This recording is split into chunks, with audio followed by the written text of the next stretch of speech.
back from Many Worlds Taverns as well. Support excellent products from an incredible small business and help support Dinner and a Game at the same time. And always remember, at Dinner and a Game, we always save you a seat at the table.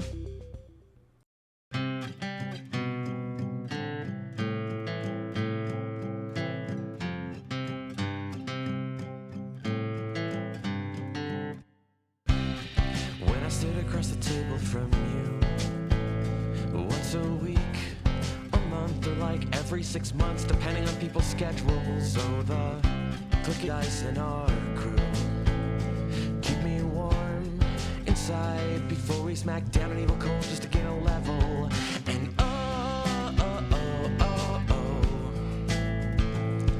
we roll.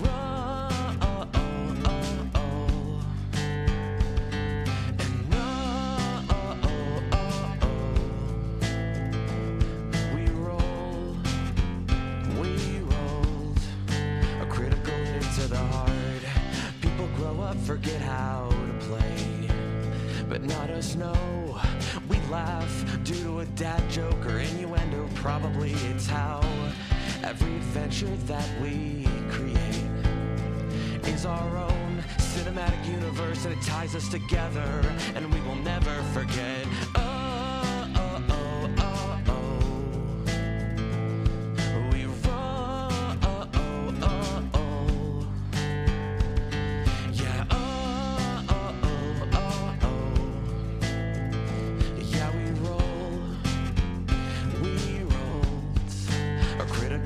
To the heart, we will never, never, ever forget.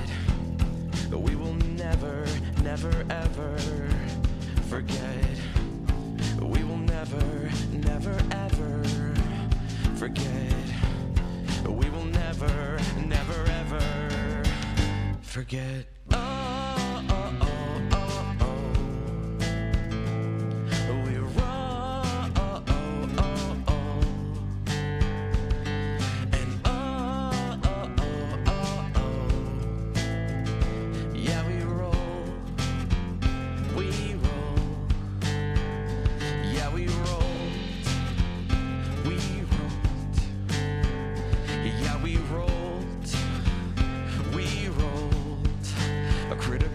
To the heart.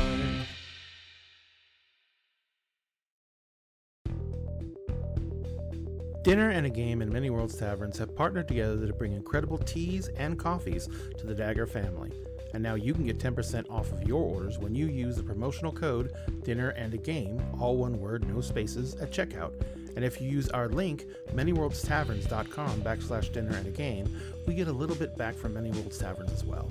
Support excellent products from an incredible small business and help support Dinner and a Game at the same time. And always remember, at Dinner and a Game, we always save you a seat at the table.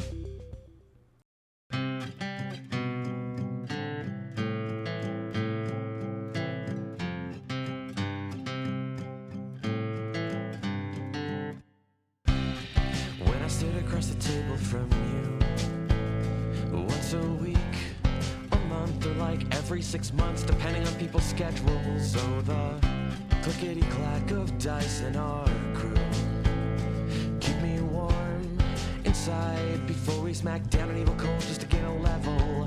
And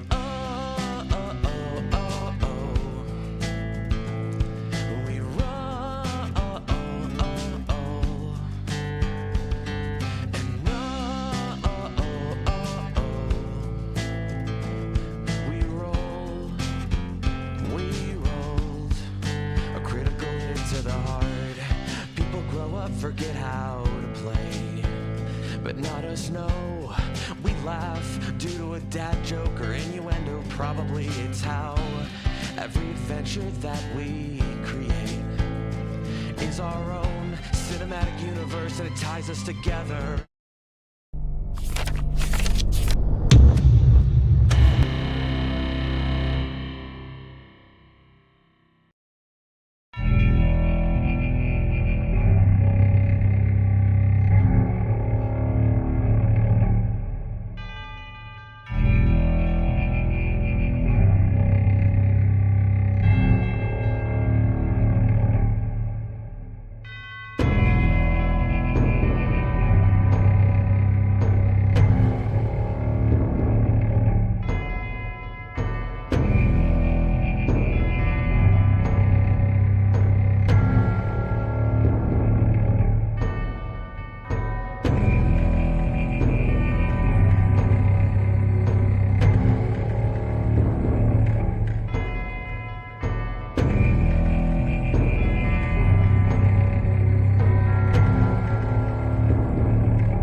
And we're Yes. in. Ladies and gentlemen, welcome back to Dinner and a Game. Normally, I'd be saying welcome to Dinner and a Game, where we're going to be playing some Emerald Sanctums. But, unfortunately, we had some people had real life stuff come up. They're doing their real life stuff. Hey numbers, we're going to just have a nice little chill. We're going to just chat about stuff. And we're just going to relax for the evening because we love hanging out with each other. And we didn't want to miss a night hanging out just because we couldn't play a game. So we're going to hang out. We're going to chat. We're mainly going to be discussing favorite cozy games. And Cove and Sphinx are having a dance-off. The winner has to go and pick the other one up and drive them to New York City so they can get a rope. A what? A rope. A rope. What is the purpose of this rope? I don't know. From It's New a York really- City. It's a really old commercial for Wolf Brand Chili. What? This was made in New York City. New York No, City. that's paste pecani sauce. I thought it was Wolf Brand Chili. No, that's paste pecani sauce. I remember those clearly. Frank, get a rope. Get a rope. Yeah, pick up the original. Pick up the paste. Yeah, nah. You have the whole thing memorized. Oh man, commercials like funny commercials Oh, from we like lost the Cove. 80s We and broke early Cove. 90s were my thing. It broke Cove. Listen, No. I can't say shit though. I have game dialogue entirely memorized. This stuff's made in New York City.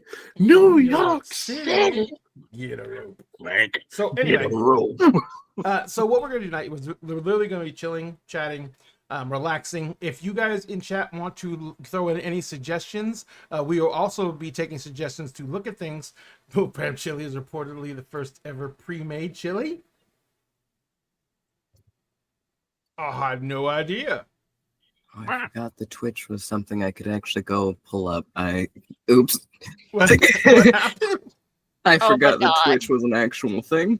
You forgot Oh. Twitch was an actual thing? Okay, that like I get that though. I get that though. Why? Having a time.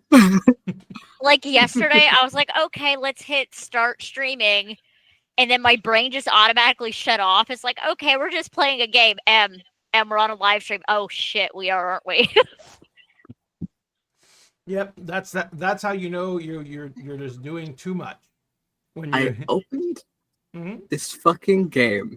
mhm, The resolution that it set me at mhm. was 800, 600. Why? I don't fucking know. That's the weirdest resolution ever. Yeah. That's a square screen. I'm Really square also- screen. It's square, it's pixelated, it's also in the lowest graphics setting. You're just having a time over there. Oh yeah. Yeah, you are. Well, the numbers are saying also depending on mood, either Minecraft, Skyrim, or The Sims or Pokemon are my cozy games. We were discussing that actually. How much someone here absolutely hates Stardew Valley. It ain't me. Plot twist. They were not publicly shaming anyone. I've never even played Stardew Valley, so Okay. I will Yeah, have It's to. fun, but there are better Try. versions of it out there. Okay, I have to admit, there's one thing I'm gonna admit about how I do Stardew Valley. I have a mod that makes me bypass the fishing minigame every single time because I hate that minigame so I much. I like don't- the fishing minigame. That's like the only part of the game I Okay. genuinely enjoy. I struggle with coordination enough as is. I don't need it in a game. here's this. I have the bestest idea ever. We'll just start listing off games and see how many of them Cove loves that M hates and how many of them M hates that Cove loves. And then we'll Do just you- Mhm. Since we're talking about games, do you want game trivia about my name? Yes. One game gave me both of my names, Which both game? Cove and Selkie. So it has to have Selkies in it. No, it doesn't. Damn it! Now I lose. Go ahead. Maybe one of the characters is named Selkie. Nope. Oh.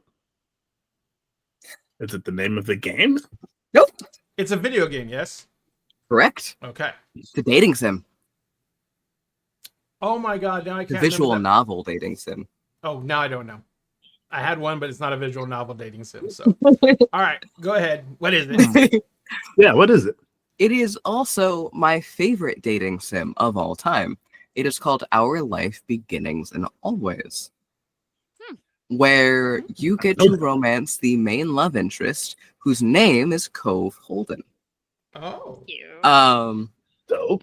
The other thing is, so when you create your character, you get to choose from a very long list. You can choose your own unspoken name, but if you want the characters to actually speak your name, you get to choose from a list of recorded names. Selkie was one of them.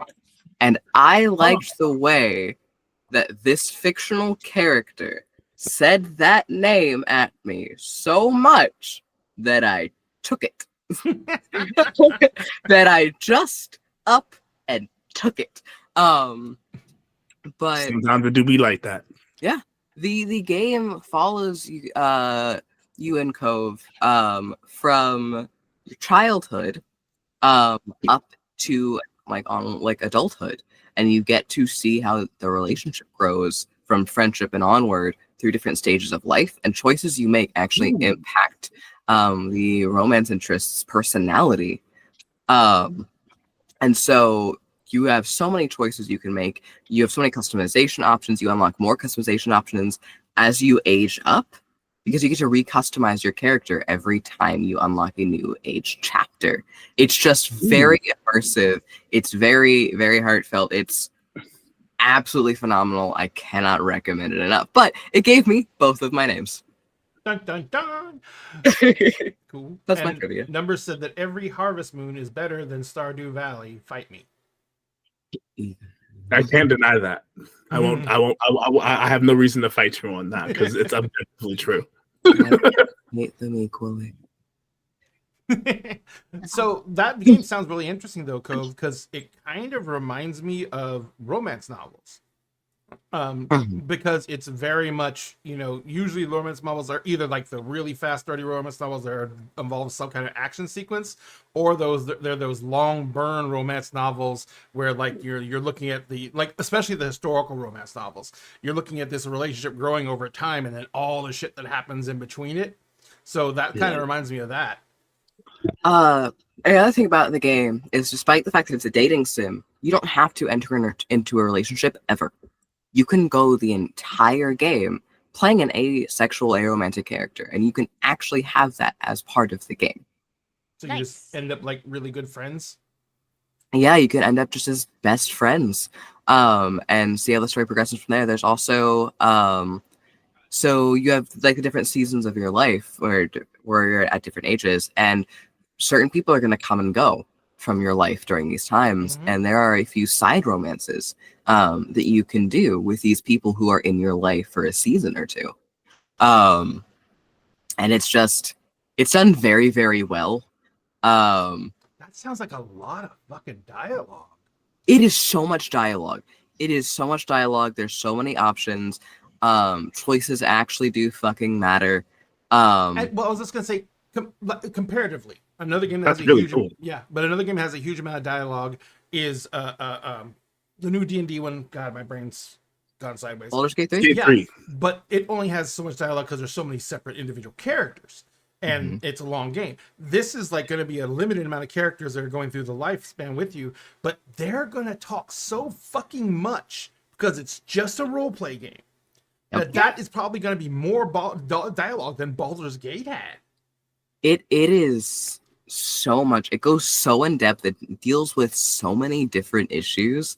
I'm gonna hold my hand up. It healed some of my childhood trauma going through that damn game, because as you go through your childhood aspect, you grow up with two very loving moms. And your older sister as well, and it goes through that. And as like the child of like adoption, having that as part of like the story beats as you go through is cathartic. Yeah, it was really nice to see, and I think that's not the only option as well. Because you get to choose things like, were you adopted, or was it a surrogacy? Was there like a donor? Like, you get to choose these things, and you get choices like that Holy shit. constantly. You get to fully shape this world you're in and the life What is you're this living. called again? I'm gonna look this up Yeah, I know. right now. Fucking shit. It's called Our Life Beginnings and Always. And there's actually a new one out now that has a female main love interest.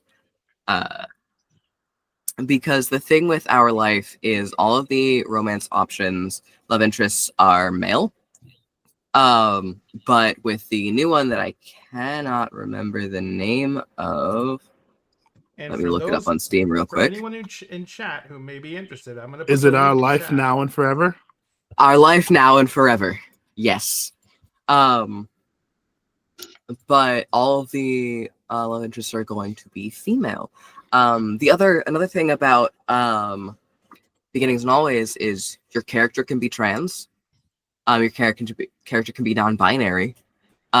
You get to watch one of your childhood friends go through the transition from female to male as well. And you get to watch his romance unfold with another one of a friend you like meet down the line, which is really sweet to witness. It's so incredibly in depth, and I just truly cannot sing its praises enough. I mean, it sounds like something incredible. I'm thinking about getting this for my wife because she's the one who loves romance novels more than I do. Yeah. What? It's free. It is. Our Life Holy Beginnings and shit. Always is entirely free. There are some DLCs that you can get, but you don't need them.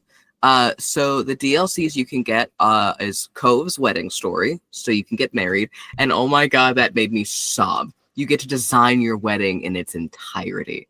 But you don't just... So the other thing about this game is you don't just be like, okay, I want this here and I want this here in like a random screen, right?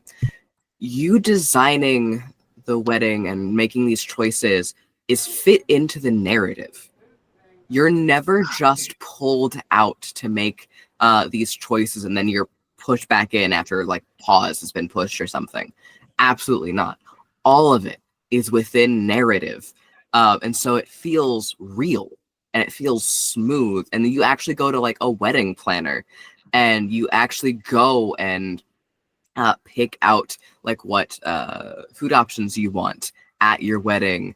And you go through those things. So the other DLCs are Step 1 expansions, Step 2 expansions, Step 3 expansions, and then the voice name expansion, which that's very good. And so you get so much content even without any of the expansions whatsoever. You don't need them, but they're really cheap. So like the wedding story is $3. Jeez. I mean, I'm just looking at this at the number of hours of engagement this could provide. And Mhm. then just for a few bucks more, you can get more hours of engagement out of it. Yep. I'm looking at the bundle info. We're gonna lose M for about a month. Okay. So the other thing is I have only played it through to its completion once, and I did not go through all the story options I could have. I'm saving that for a second playthrough because I know I'm gonna want to go through a second playthrough. It took me 25.2 hours to get through the one playthrough where I did not go through all the options. Jeez. Wow. And I mean, like, I didn't go through. So how it's set up is through each stage of your life, you'll have different scenarios you can go and play through. And there's like 9 in each one. And they're full stories that take hours to get through. I didn't do all of those in every section. I left like 3 or more in each section undone. I also didn't go back and I didn't choose any other dialogue options. This is a non-completionist one run through, and it took me 25.2 hours. Jeez. So you're looking at probably Wow. 50 to 75 hours for like a full run through. And you can also, if you get the DLCs for the other characters' stories that you can have the seasons with, that's even more content. And I haven't done that either. Yeah, they have expansion 1, 2, 3, the wedding, Baxter story, and like one other story. from Derek's what I saw. story. Yeah, in the bundle. Jeez. And you can Louise. buy the music too. And the art book. Yeah, I noticed it's very much anime style art too. It's wonderful. Pretty. It's pretty. All right. Well, there's Very. that's kind of what I was looking for tonight. So thank you, Cove. You're all worried that you weren't going to be able to contribute because you're tired, and then it's like, yes, you can contribute. So Have the to be best special part, interest. the best part is my computer can probably run it. Oh yeah, it's super small. It's super easy on like all hardware and all that kind of stuff. It plays on That's Android. cool. You can play it on your phone. Mm-hmm. Wow, that is wild. No, that's it. Sounds like a very amazing story game.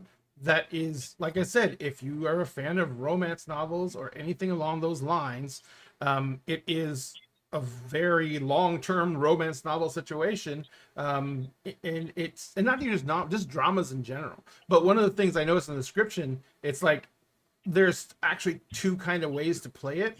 There's a feel-good simulation mode, as well as a feel-better one, where painful emotions such as sadness, anger, stress, and worry can all be expressed.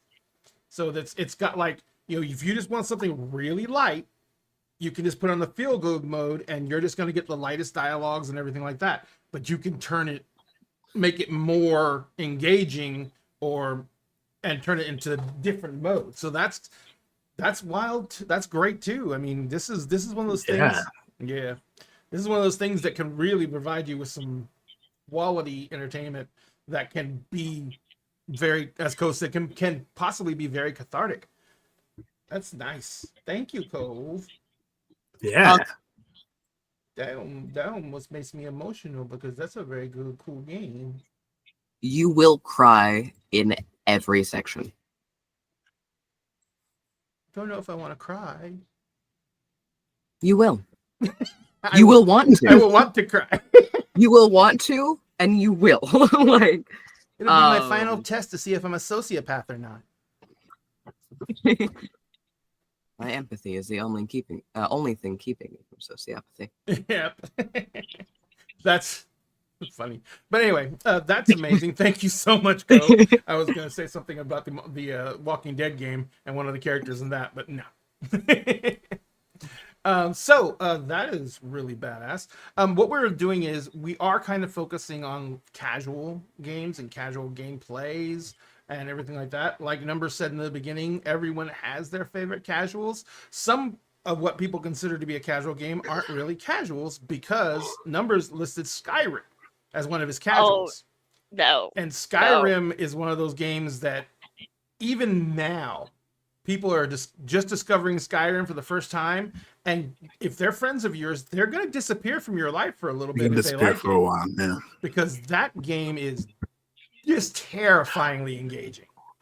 But I Okay. can also see how one could like just catch I'm just gonna pop in and go check out this town for a little bit and just not even like paying attention. If you're there to not pay attention to the story, and just do a minor quest or two, that would make it really casual. Or just want to just explore because that world is so expansive. We can just wander about. Do not. If you do that, stay away from the giants. Just I got treated like a golf ball my first playthrough. yeah, within minutes, just oh, who is this? Oh, it's a giant.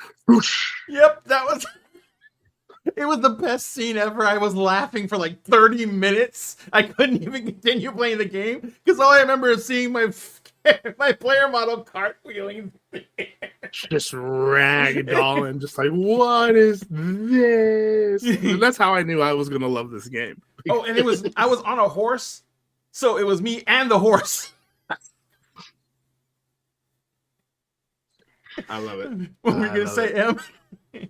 Yeah, my little guilty pleasure, and it's been my guilty pleasure since high school. It's a game series called Dark Parables. Dark Parables. I don't even think I've even heard of that one. There's over 16 games of it, and they're based off of like the Grimm's fairy tales, like Rapunzel, the Little Match Girl, Oh. Ooh. the Salt Princess, of course, Swan Lake's in there, the Little Mermaid, and stuff like that. The Wow. first, yeah, and it's a Sky point and click kind of Kingdom. hidden object, but there's also puzzles in it, but there's also a storyline at the exact same time. Yeah, there Interesting. yeah, there is a list on their wiki page that lists all the games in order. Yeah, there's like 15 of them. Yeah, so the cool thing is at the end of, like, let's just say the Curse of Briar Rose, that's the first one. At Mhm. the end of the first one, it gives a preview of what the next game is going to be Oh, at the very end of the cutscene. Okay. And all the kinda games are dope. interconnected with each other. My favorite is Little Red Riding Hood because Red Riding Hood is actually a fucking badass and is a hunter lady, and it's so great. yeah, it's the Red Riding Hood sisters. Yes. Yeah. That's dope. Sorry, my brain went somewhere dark again. Oh, the Match Girls is one of the last ones. Yes. And then there's a prequel called Cursory, which is based off the tale of the Crooked Man and the Crooked Cat. I don't know that one. There was a crooked man who lived in a crooked house. Yes. That poem. Yeah. Mm-hmm. Also, there's a little bit of a reference to Humpty Dumpty in there as well. Like, it's nursery rhymes. That's pretty neat. I'm gonna put the wiki That's page dope. up for that one, so if anyone wants to look that up, they can go to the wiki page because the wiki page gives like talks about every single one of not talks about, but lists them out and everything like that. And let me see if it gives spoiler warnings anywhere. Oh no, it just lists the games, and you had to click on each individual one to go in and read up about them. Curse of Briar Rose. Blue Yeah, Tea Games. I still need the only one I haven't played is Fabled Legends, which is based off the Pied Piper. Gotcha. Uh-huh. So cool. The art's gorgeous. Curse of Briar Rose is the one that's based on Sleeping Beauty. That's the first one. Indeed. And the art and the graphics get better with each one. Because I think the first one came out in like 01.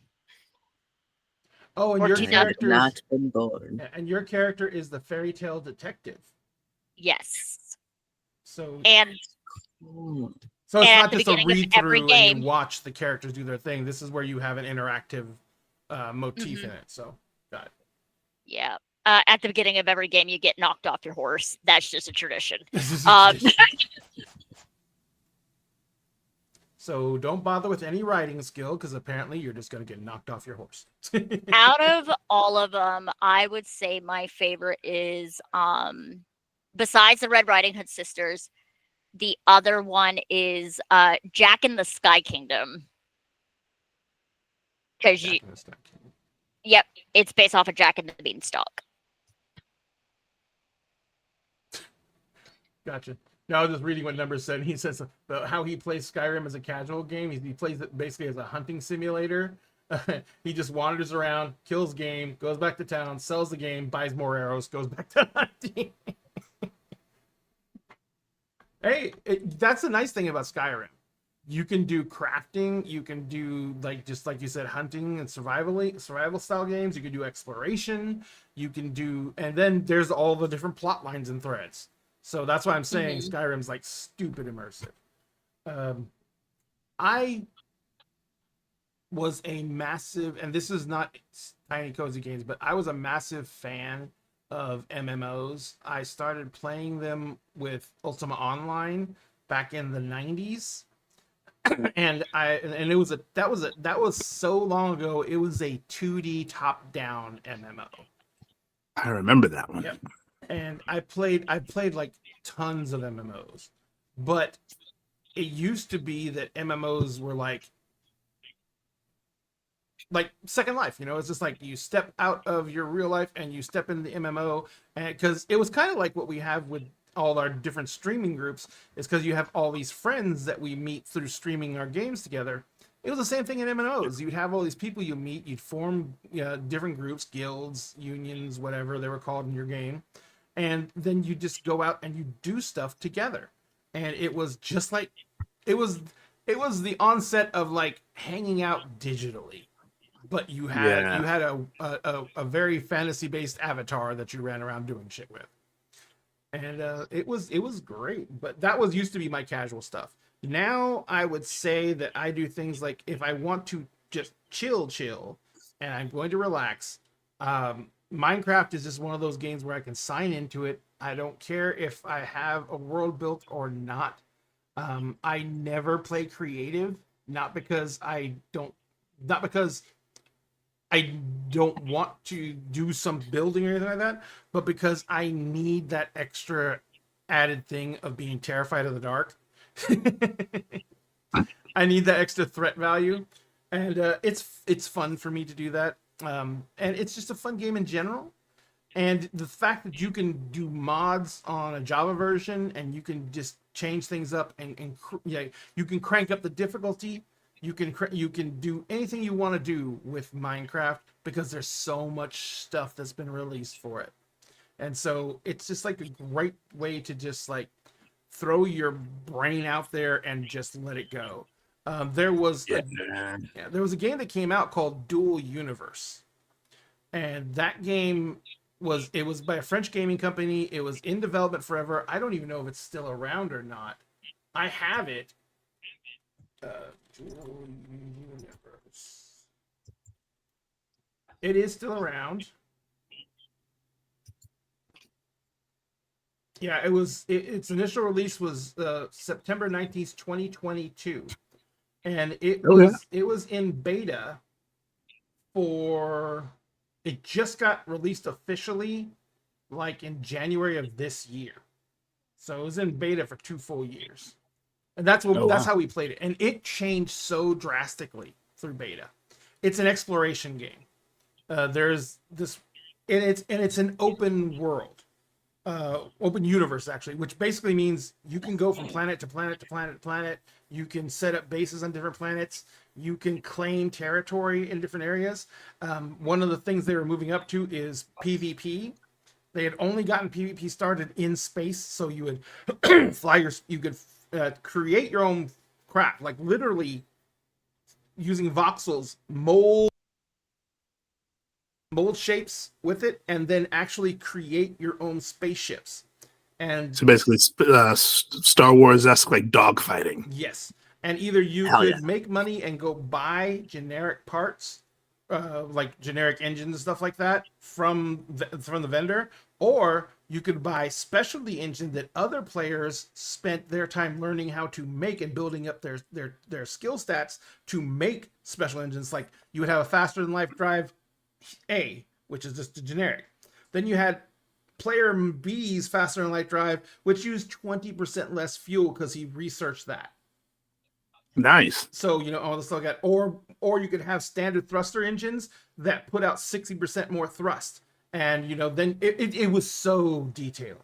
And if you knew how to code, you could write code in to create automatic factories that made that. That's dope. Yeah, it was wild. It was such an immersive game. But in the end, what kind of turned me off of it was you needed to specialize in something. And if you specialize in something, then you weren't going to be able to do something else. Because you can only get one or two things like capped out. One specialization. And so if you wanted to be the guy who built all the spaceships that everyone fucking loved, you had to take all your resources for building spaceships and designing spaceships and make that all high. But you were never going to take your spaceship out and get into a dogfight because you had shit for piloting. So it was a good idea, but it was just too, it was very niche. But it was fun. It was fair. My cozy gaming experience, I think, started really with and it's gonna make Cove cringe. It started with Stardew Valley, honestly, and then discovered Animal Crossing, because thanks pandemic. And then I like right now my current kind of cozy fixation is it's a tie, honestly, between Cult of the Lamb and it was right there. It was right there. It was right Coral there. We talked Island? about it a second. Coral Island. Thank you. We talked about it a second ago. It's like Coral I know. Island. It's like I know. Yeah. I really like Coral Island. It's like, and people call it like the Stardew Valley clone. And what folks don't understand is that Stardew Valley is just a clone of the other one we were talking about, Harvest Moon. I'm sorry, they do fucking what Harvest now? Moon. Oh yeah, there are folks that thought that No, that it was a Stardew Valley clone. Do they have eyes? it's completely different. And even if they don't, do they have any comprehension skills whatsoever? Cove is not passionate you don't about have to this convince at me. all. Like I agree on this. Like I Pardon. Please continue. You'll see. But it is definitely one of those where like I will spend I will go into it with the intention of just like I'm just here for a couple hours. I've got nothing else to do. I just want to relax, and I will spend the entire day like, no, I'm gonna get my farm together. I'm gonna get my crops organized, and now I've got a little wife, and I'm gonna make sure that she's okay. Oh, I've got a cat now. I got to make sure that and they've included like merfolk. So now I've got to go down and I got to go diving into the ocean, make sure that the ocean is clean, make sure that my merfolk friends are taken lost care Cove. of. We've lost Cove. Cove is now downloading the game and will be just playing it while we're talking, ignoring us. I've played it to completion. Oh, no. okay, there. Yeah. Including the merfolk. Cove and I have talked about this game several times before. So Numbers asks, have you all heard of a game called Steambot Chronicles? It's a mecha, but at the start of the Industrial Revolution, where the story is mostly, hey, you're here, have a mecha, please. Help while trying to help your famous pop star love interest keep her mom alive. What? That took I'm turn. That took looking a this up turn right at the end there. now. Steambot Chronicles. Yeah, Steambot The Chronicles. shit. There was one of these things is not like the other. Oh, this was for the PS2 back in the day. Sorry, he mentioned that his favorite game was for the PS2. He has five PS2 to play. See, my other cozy game is not a Oh, no. cozy game. It is not a cozy game. And honestly, I love my husband.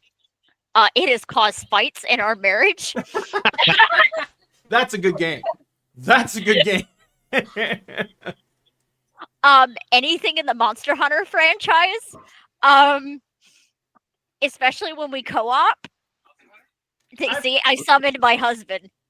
I've Do heard about something when you sad. two co-op. I would actually argue in your favor for several reasons. One, a big part of what makes a cozy game is the art style.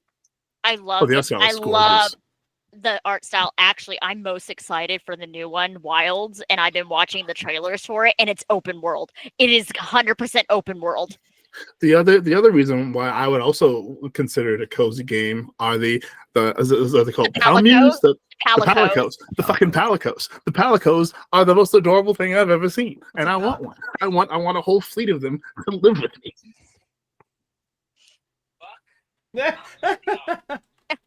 He has his. As long as I'm gonna say something, as long as it's not the monster that looks like a penis, I'm good. I know hate Kezu. exactly what you're talking about. I know It is exactly. very penisy. He's very penisy. To be clear, I have never played the game. I have had friends that have played the game. I've seen gameplay of it. Yes. But I know exactly which penisy monster you're talking about. There was a video I made a while ago, and it was the first time I've ever seen this fucking monster, because I've been playing Monster Hunter for a less amount of time than my husband has. And I think it was the audio. It's an avocado, thanks. And there's just an image of this fucking thing.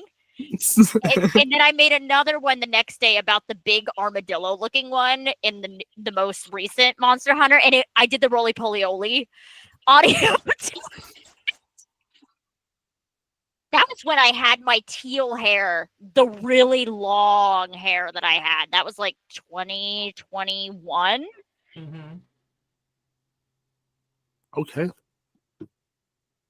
Wow. But yeah. But yeah, I like the Palicos. My favorite out of all of the chefs in Monster Hunter is the granny chef, the granny Palico. Because she I don't dresses think I met the granny one yet. It's an Which, Iceborne. Iceborne for Worlds. Oh, okay. I haven't played much of Iceborne yet. I've 100% That- it.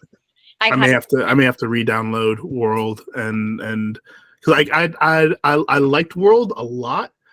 The multiplayer, the shitty multiplayer setup is what like took me out of it though. Like I could not deal with that. And I got into my son is massive into the multiplayer right now. yeah.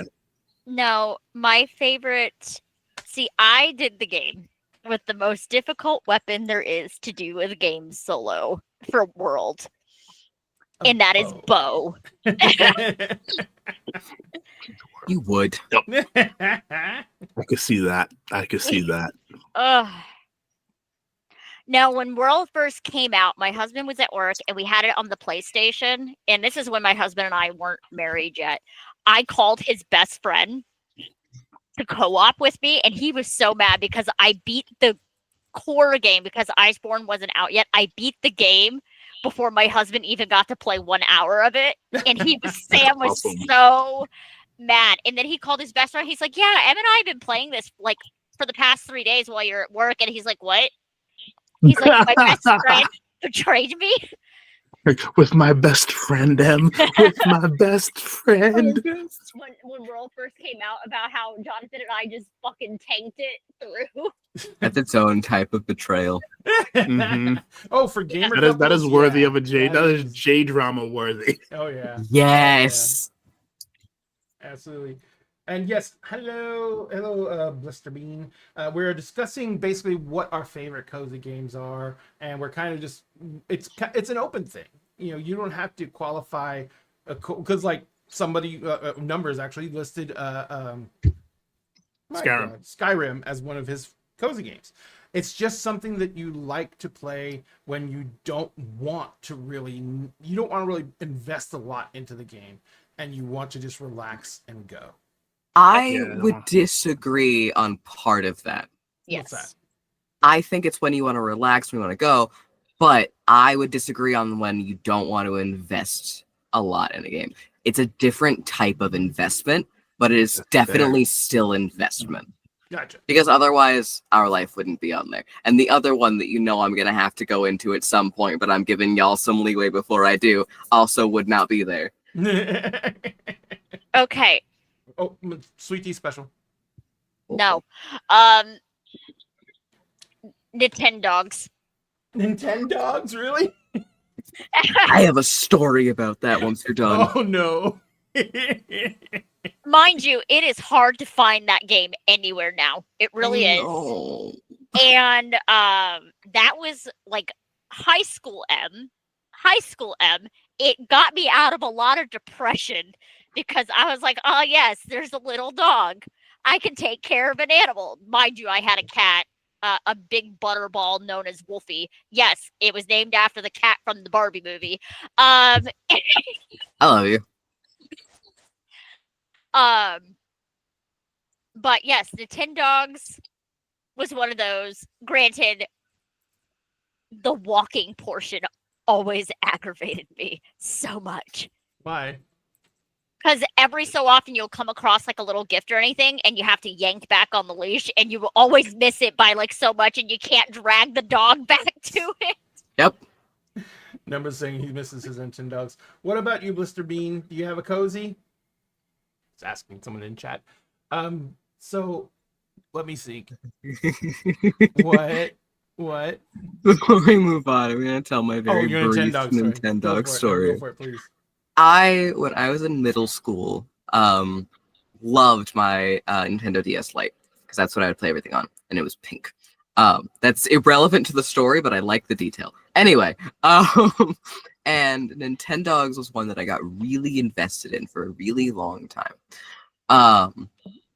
However, there was a point in time where I had reached my dog limit, but there was a dog that I had really wanted. Oh boy. And in order to do that, you have to say goodbye to one of your dogs. So in this virtual game, I said goodbye to one of my dogs and then sobbed for the next 3 hours, utterly inconsolably, and never picked the game back.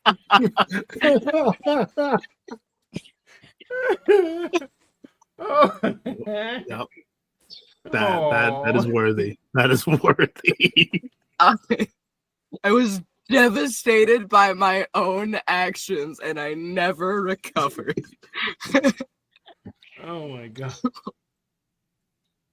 Let's see. I'm trying to think of other things that I've played that are cozy games for me, but the biggest Spyro the Dragon. Huh? Just Spyro the Dragon. When I'm feeling cranky and just need cozy and I want to beat up money bags, that's the game I want to play. My daughter loved Spyro. My daughter loves Spyro so much that it literally influenced her art style.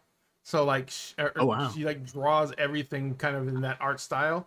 And so, she grew up with Spyro. She loves Spyro. I sobbed when they did the remaster and I played through the remaster. I cried the entirety of all 3 games because I'm like, it's so pretty. It's so pretty. You sobbed. Nice. It is not listed to just limited to just video games. We just started out with video games because I think a lot of people associate cozy games with video games. There's There's What a is- Fire one- Emblem is one for me. Yeah. Really? Yeah. Fire Yeah, Emblem's fun. there's Not that I don't can't like the remember game. which one I it just- is. It's like it doesn't seem to strike me as something that would be slipping into the cozy game category. But then again, now that I think it was Skyrim doesn't strike me as something in the cozy game category. But yeah, Well, for me, like Fire Emblem, like it's there's for me, and it's I started off with Fire Emblem Origins, and it was like, ooh, here's a mix of I've got all of these folks that I can now play chess with. it's basically chess, but also chess and kisses. chess and kisses. Chess and kisses, and with Fire Emblem with Fire Emblem Origins, there was time travel involved. I'm like, ooh, this is love. I'm gonna hook up with one of my favorite people in Fire Emblem, and our kids from the future come and save us. Like, this is amazing. Like, I could just shut off and just like not altogether shut off, but just like relax and chill. And just be like, I'm just gonna pawn to L5. It's like, yes. Yeah. Listener Bean said the most recent video game they can think of that they've played that's cozy, and when me and my friends, when they and their friends have Jackbox nights, and Ooh. I can definitely see that as being something because it's a very social game and it's designed to be comedy based, and it's slightly competitive unless you're Liz, in which case it's completely and absolutely competitive and she will kill you. But no, Miss Liz is like so good at Jackbox, it's ridiculous. But yeah, so but and that's just like the makings of some really great hangout time. You know what I mean? Yeah. And For me, so- it depends on the course. Jackbox game. Like any of the drawfuls, like just fun, just fun and hilarious and just soothing. But the one that strikes me as like cozy, and it's my favorite of the Jackbox games, and I'm mad that I can't remember what it's called. The Dictionarium. There we go. Dictionarium, Dictionarium is my favorite. Which one is that? That's the one where you are given a word, you're given the definition, you are then charged with coming up with a new word, making up a new word, and then it has you create a new definition for that word, and it has you create a new antonym or synonym for the word, and everyone else playing has to like also interact with that word and create their own. It's ridiculous. Jackbox is amazing for the sheer variety. Yeah, I think it's on pack 6 or pack 5. Yeah, I gotta go. Finish. It is. I gotta go finish my fun. collection because I don't think I have the first 7. But yeah, I think I've got up to the first 6 or 7 as well. Yeah, but there is something that Blistar added on that they sometimes play it in character as their characters from their D&D campaigns, and I was gonna say. Star Shard has something similar they do sometimes on their werewolf night, on their werewolf stream, where they play other TTRPGs in character as their werewolf characters. It gets so unhinged. It really does. So, I mean, that's fun. Oh, and our actual Cyberpunk Red game, no one at the table really was vibing. Well, one person loved it, but the rest of the table wasn't really vibing with Cyberpunk Red. So one of the things you have to do in Cyberpunk Red as your character is when you get a lot of modifications, you have to do psychotherapy, because removing your body parts and replacing them with mechanical parts is not good for you. Yeah, it's what you're trying to prevent the cyber psychosis. It's fine. We'll be fine.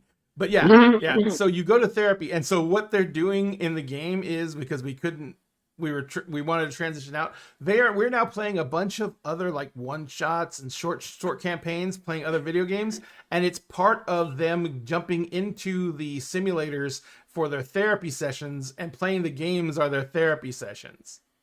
That's amazing. Tell that to our I artists. like that. Oh man, just doing those kind of little meta things on games can be such a just a wonderful plot twist that allows you to explore so much other stuff. It's hilarious. Oh yeah. So and the cozy games, I think, like when I think of cozy games that are not related right now, for me, Kingdoms of Mist is absolutely just this game where I can step into running that game with you guys on the Kingdoms of Mist night.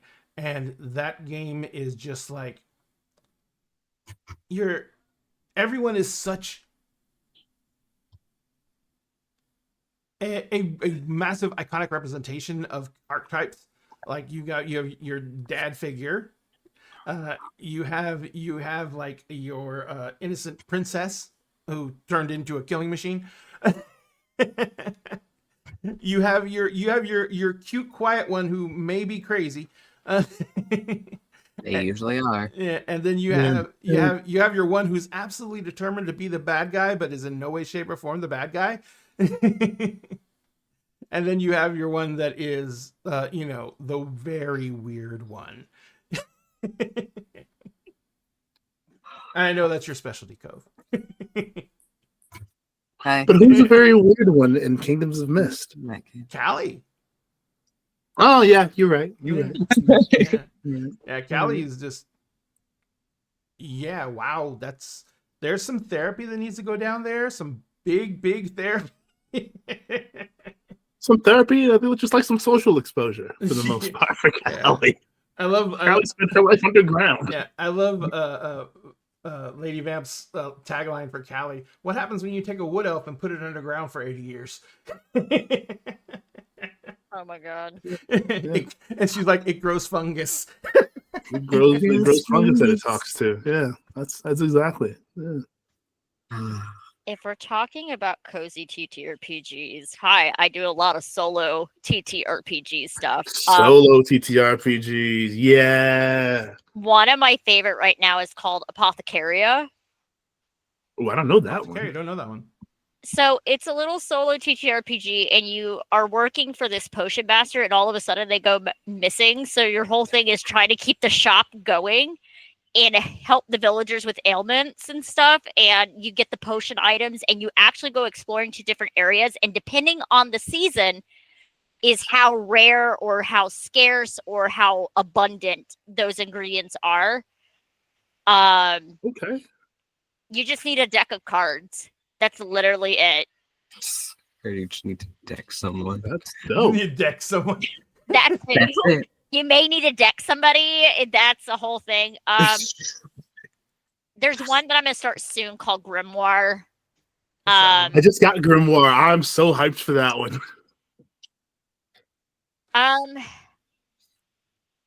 Trying to think of all the ones that I play that are cozy. 1,000-Year-Old Vampire. That is one that you may have to pick up and put down a lot because it can keep get hearing about that one. really emotionally dark.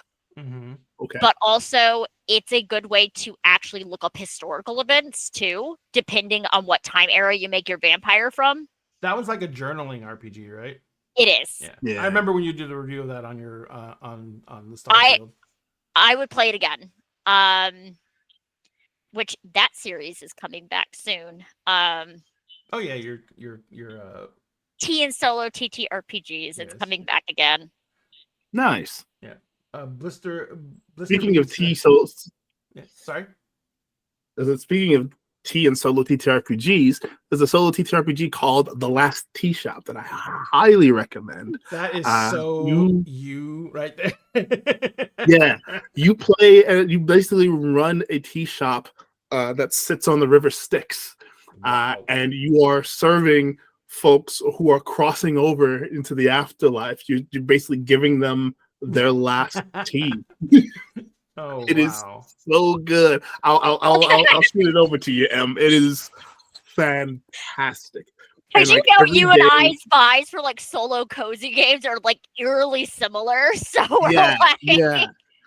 I'll send you. You- I'll send you. I don't. Do you have 1,000-Year-Old Vampire? I do not have that one. I will send it to you. Actually, I'll add it to your Google Drive that you have. Yes. So Blister Bean said, I think my barbarian's brain broke when she told us she sacrificed her limbs on purpose to have space for enhancements. I'm trying to think. Honestly, the most stressful solo TTRPG was The Wretched, which is a deck of cards and a Jenga tower. Oh, And by don't- yourself? You don't write down what you do. You have to do audio logs. Because Oh, you're- that would be so cool. You're stranded on a spaceship and there's a creature that is trying to get in and kill you. And if the Jenga tower falls, the creature finds you. I did a review on it, and by sheer fucking luck, mind you, for those who do not know, I do all the episodes for a game for a solo TTRPG, especially if there's a Jenga tower involved in one go, but I split it up. I happened to make it all the way to the end to get rescued. Yay. Ah. You're just good at Jenga. Yes. Hi. Spoiler. When Em was in college, we used to play drunk Jenga. So you had to get really good at Jenga. You really had to get good at Jenga. Wow. Oh. That sounds like a time. Drunk. So, Oh, do I start this tangent? You may.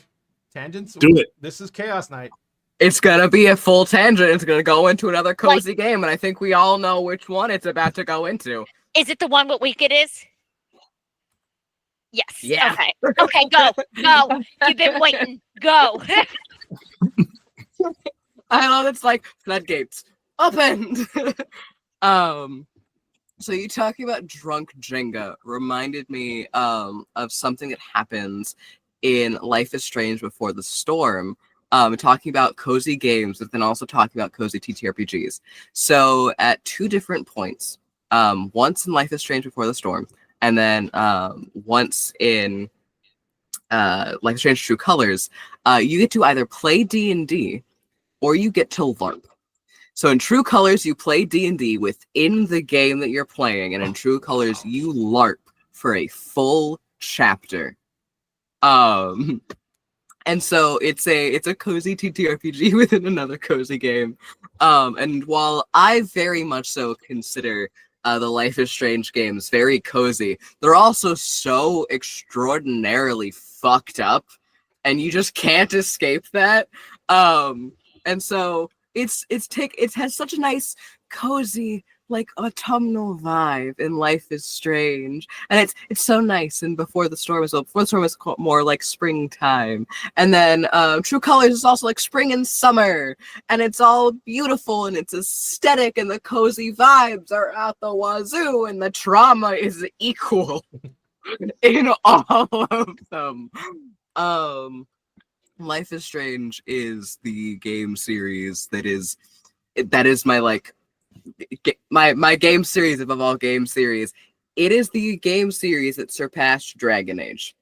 Ooh, And that's serious. That is wow. that tells you something.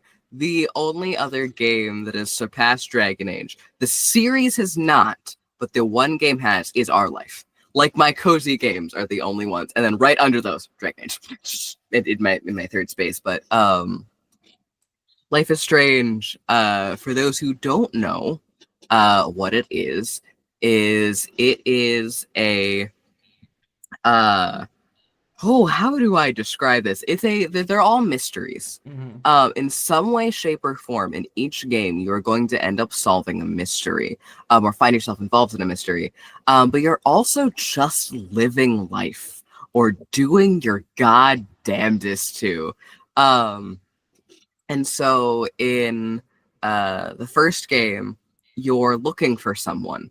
That's your main objective, and you're also trying to survive the school that you're going to, because you're a photography student at a school, and you're trying to survive the ins and outs of school relationships and school bullies, and a lot of very nuanced situations. And then in Before the Storm, which is a prequel to Life is Strange, I'm not gonna tell you who your companion is, because that's spoilers.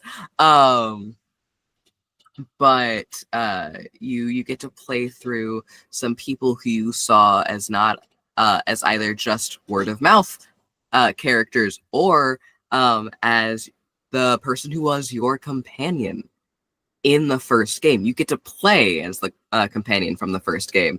So you get what led up to all those events, and you're also just trying to survive school, and you're trying to survive a new family dynamic, and that one is very family dynamic focused. And then True Colors is you are moving back to your old like town, but also it's very new still, and it's a lot of friend dynamics and trying to find a job and trying to figure out, because you are now leaving the foster system. You were in foster care for ages, and you aged out, and now you're going and you're living and you're trying to navigate that one touched me in a very specific way, because True Colors, you kind of have powers in each one, in each of the Life is Strange games, including Life is Strange 2. The only one you don't is Before the Storm. Your powers are back talk. You get to talk shit to people to their face, and that's your power in Before the Storm, which is great. But in the first game, you get to rewind time. In 2, it kind of depends on your perspective, so I'm not going to go into that too often much. And then in True Colors, emotions and empathy, that is an actual power, because you can see auras and you can impact people's emotions, and other people's emotions more specifically can impact you. And as someone who has BPD, that was a very impactful thing for me to experience in a game, because that's often how it can feel just going through life. The other thing about the Life is Strange games is all of their soundtracks are phenomenal.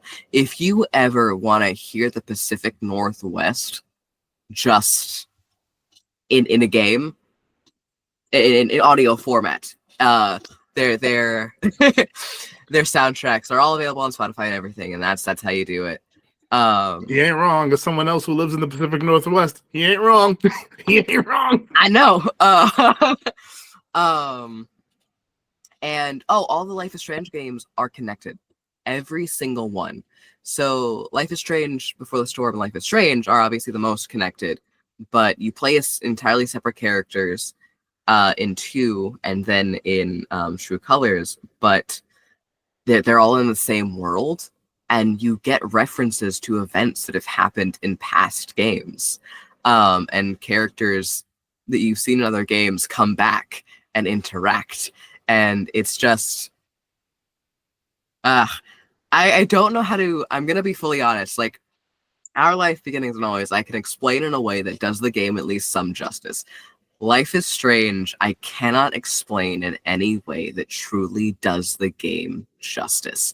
And that's what's annoying me at this moment, because there's no way I can sing its praises enough or describe it well enough to portray the love that I have for it, or how amazing of a game series it is to play, that I cannot recommend enough. If you want a game where choices really fucking matter, that is the game series. That is the game series, for better or for worse. Well, I also put up the link to the Life is Strange wiki. The main way to do that is because, like Co said, there's lots of versions, so I wanted to put you somewhere you could kind of have a central repertoire, and you could go ahead and look up some things for yourself too if you wanted to see what that's like. The biggest thing that I need to say before I stop my tangent, massive fucking trigger warning for every single game. If you have triggers that you need to avoid, you need to look up the trigger warnings list. These games deal with a lot of extremely triggering and traumatic events. I consider them comfort games. I consider them cozy games. However, there's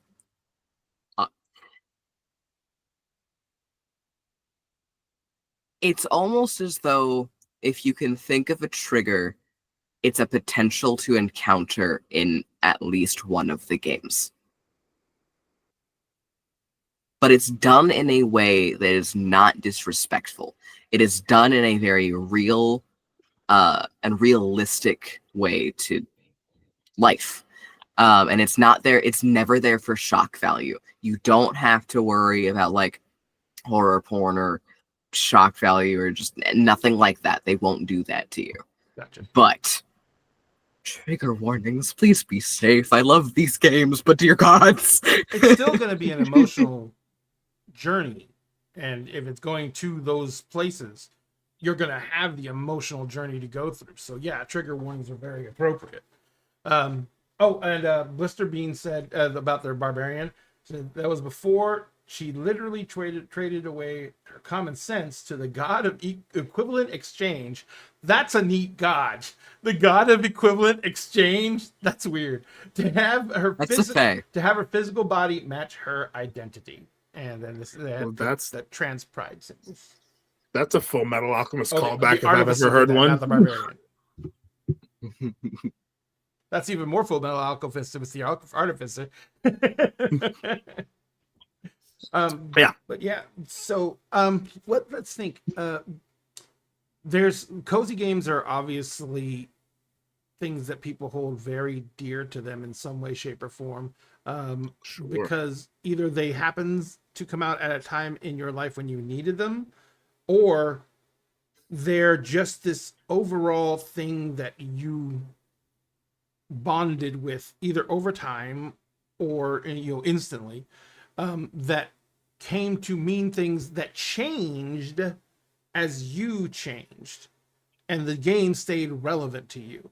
And that is something that is, I think, is very probably one of the other reasons that it's so hard for people to like really agree sometimes on cozy games, is because that's going to be so unique and different to every single person that 100%. It's going to be like, because like when I want to veg out now, like I said, I play Minecraft a lot, but I'll also just jump onto like something like Fortnite or something and just do solo play on stupid Fortnite, getting killed over and over again.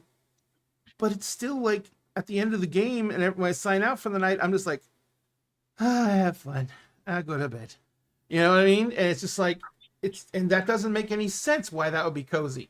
Getting teabagged by 10-year-olds should not make me feel better, but it does. So It's a thing. It's a thing.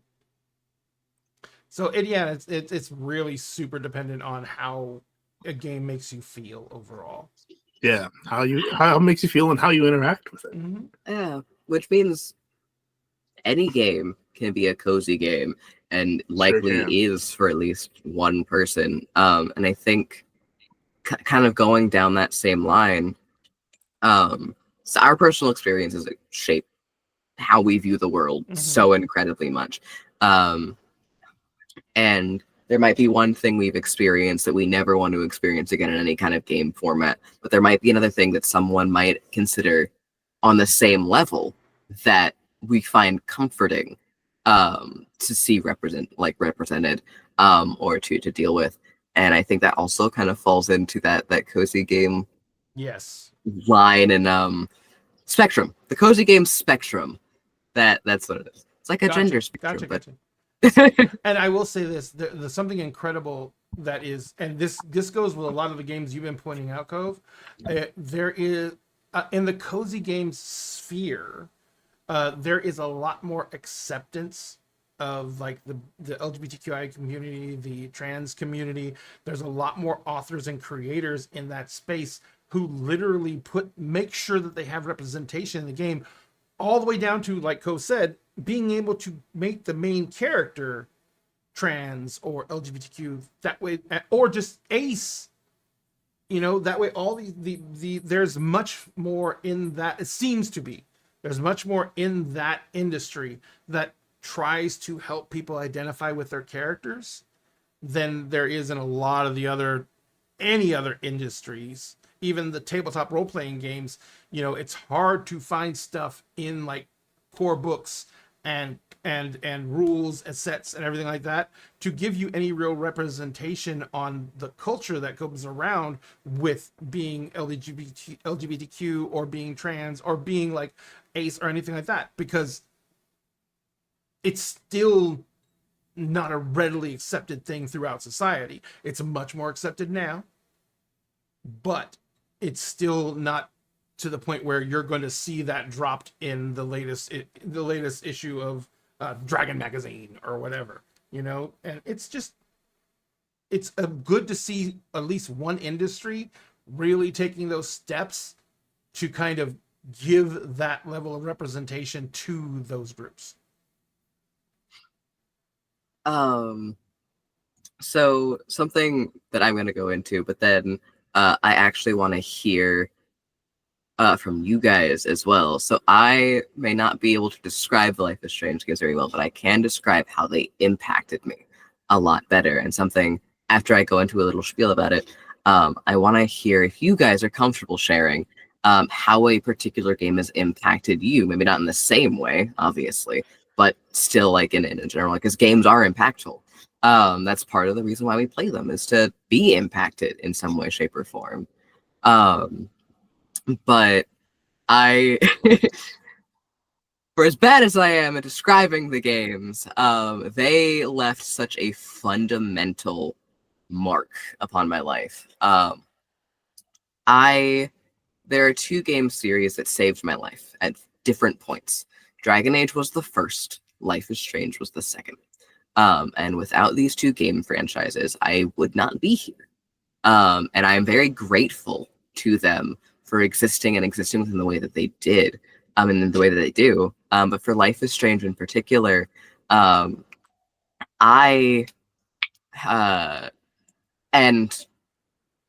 general trigger warning here, I'm not going to talk about anything that I think is going to be triggering, or I'm not going into depth on anything like that, but just in case, for people's own mental health, I want to make sure you're taking care of yourselves. And I'll give a thumbs up. I'll give a double thumbs up when it's moved on to the next person. So, but I was at a very dark time in my life when I first found them, and I was always angry, and I was just figuring out my BPD for the first time, and that comes with so many different emotions and much stronger emotions, and you don't really get to chill and just exist with BPD. You're always feeling something. Doesn't matter what it is, it's always something. And so we don't get to relax in the same way that a lot of people do. Which is then probably why my cozy games then reflect that, because I can't relax anyway, so why would I try?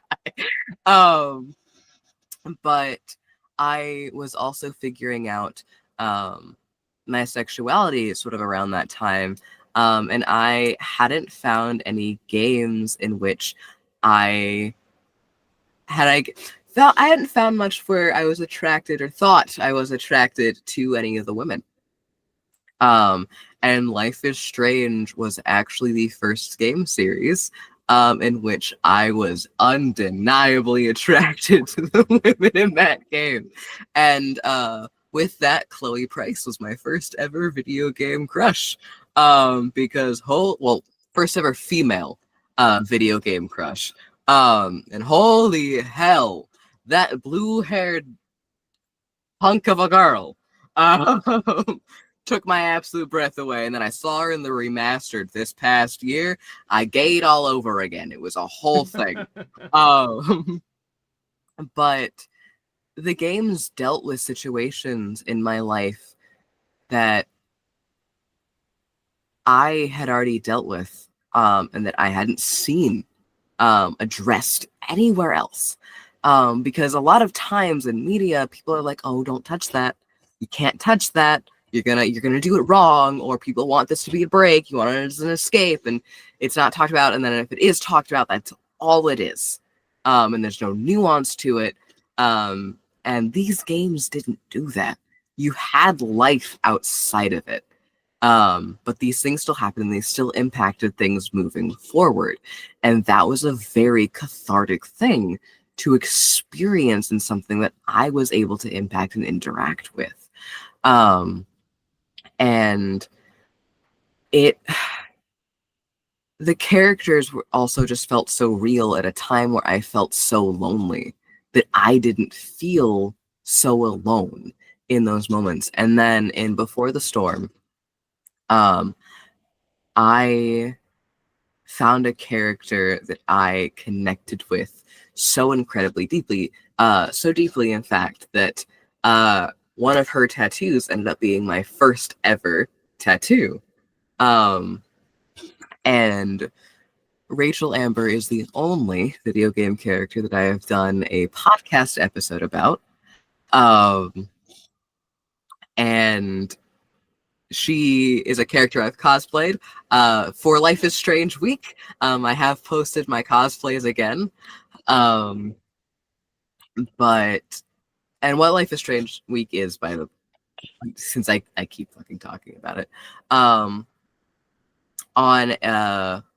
Monday, October 7th, in the game, a big event happens, and the main character, Max, goes, October 11th, that's this Friday, that's only 4 days away.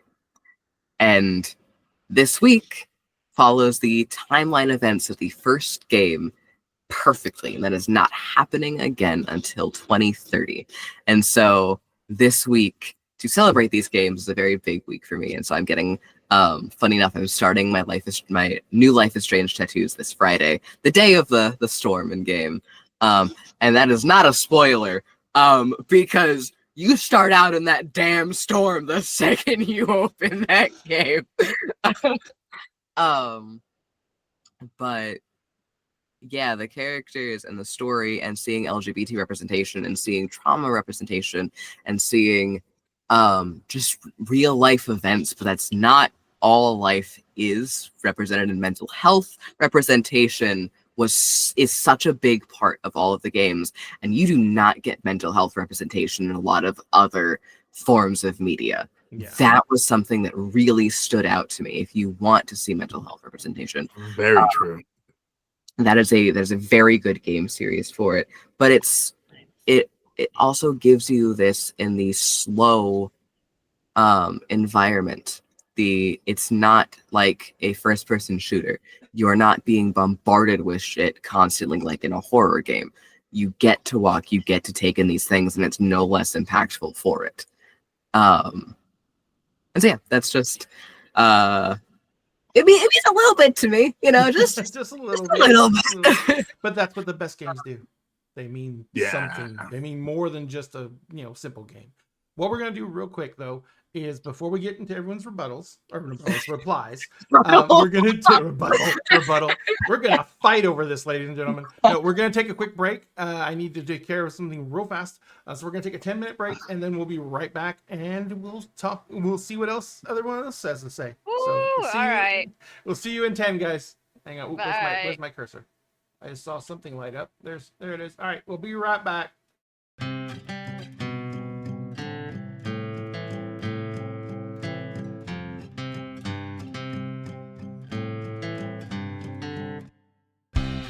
When I sit across the table from you, once a week, a month, or like every 6 months, depending on people's schedules. So the clickety-clack of dice in our crew keep me warm inside before we smack down an evil cold just to gain a level.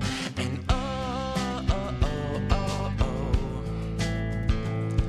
we roll.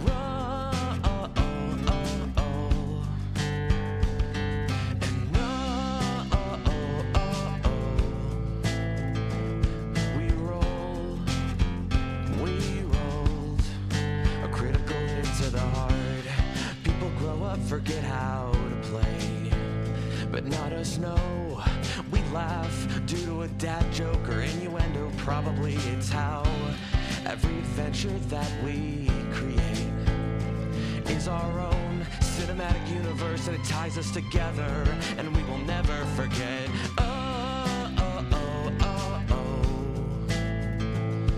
We roll. Yeah. Yeah, we roll. We rolled a critical hit to the heart. We will never, never, ever forget. We will never, never, ever forget. We will never, never, ever forget. We will never, never, ever forget.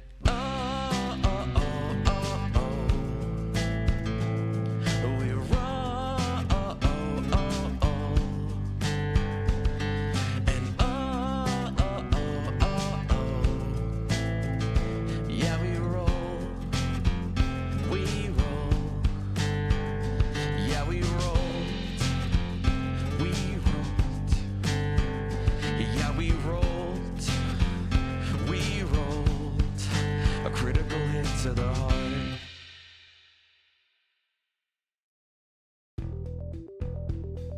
Dinner and a Game and Many Worlds Taverns have partnered together to bring incredible teas and coffees to the Dagger family.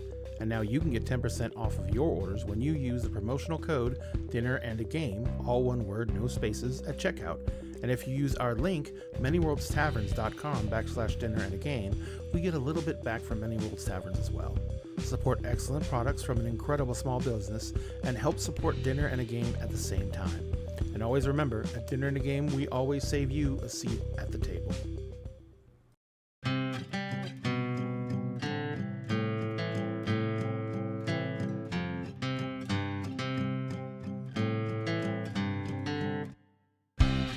When I sit across the table from you, once a week, a month, or like every 6 months, depending on people's schedules. So the clickety-clack of dice in our crew keep me warm inside before we smack down an evil cold just to gain a level. And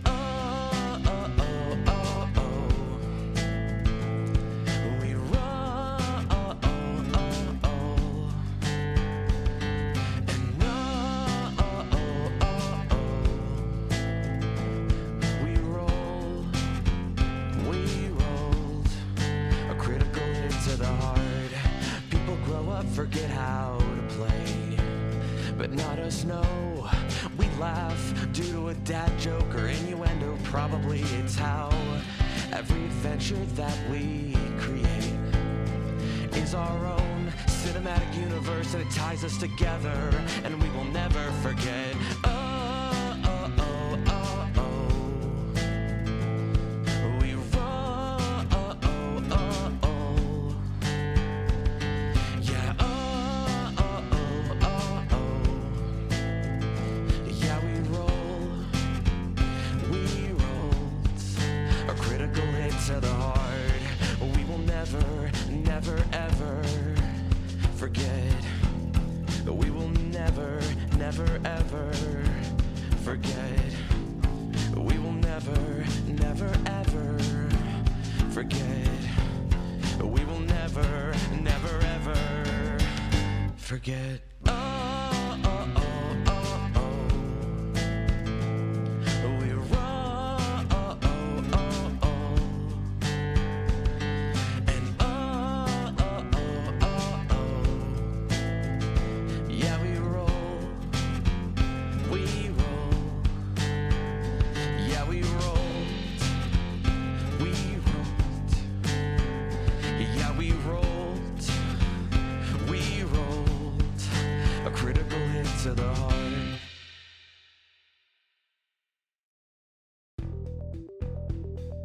Dinner and a Game and Many Worlds Taverns have partnered together to bring incredible teas and coffees to the Dagger family. And now you can get 10% off of your orders when you use the promotional code Dinner and a Game, all one word, no spaces, at checkout.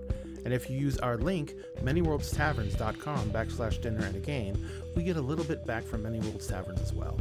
Support excellent products from an incredible small business and help support Dinner and a Game at the same time. And always remember, at Dinner and a Game, we always save you a seat at the table.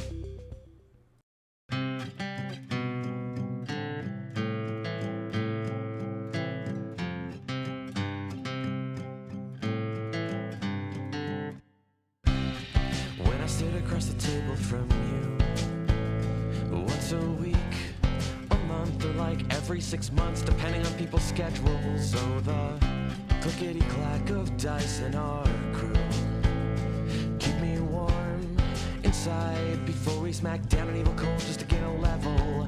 And oh, oh, oh, oh, oh. We roll. Oh, oh, oh, oh. And oh, oh, oh, oh, oh. We roll. We rolled a critical hit to the heart. People grow up, forget how to play, but not us, no.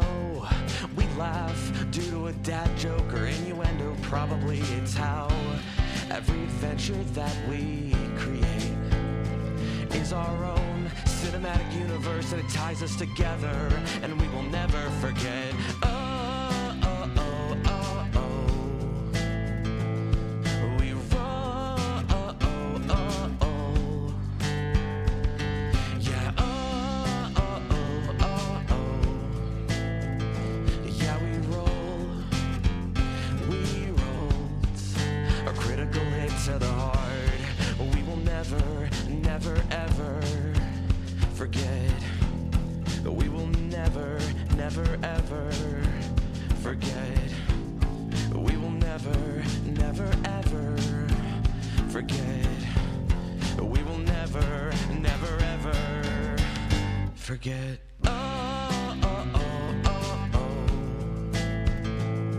We roll. Oh, oh, oh, oh. And oh, oh, oh, oh, oh. Yeah, we roll. We roll. Yeah, we rolled. We rolled. Yeah, we rolled. We rolled a critical hit to the heart.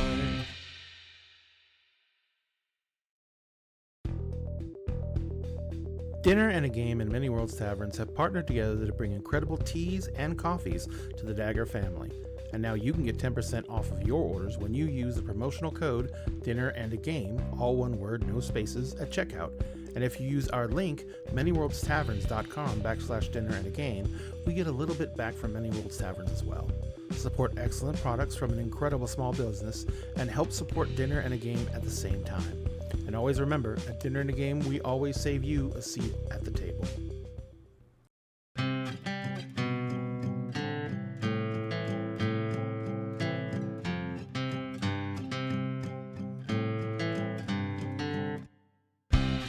When I stood across the table from you, once a week, a month, or like every 6 months, depending on people's schedules. Oh, the clickety-clack of dice in our crew keep me warm inside before we smack down an evil cold just to gain a level.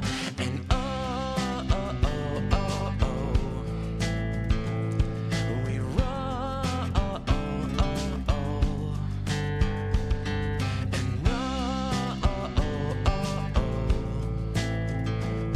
we roll.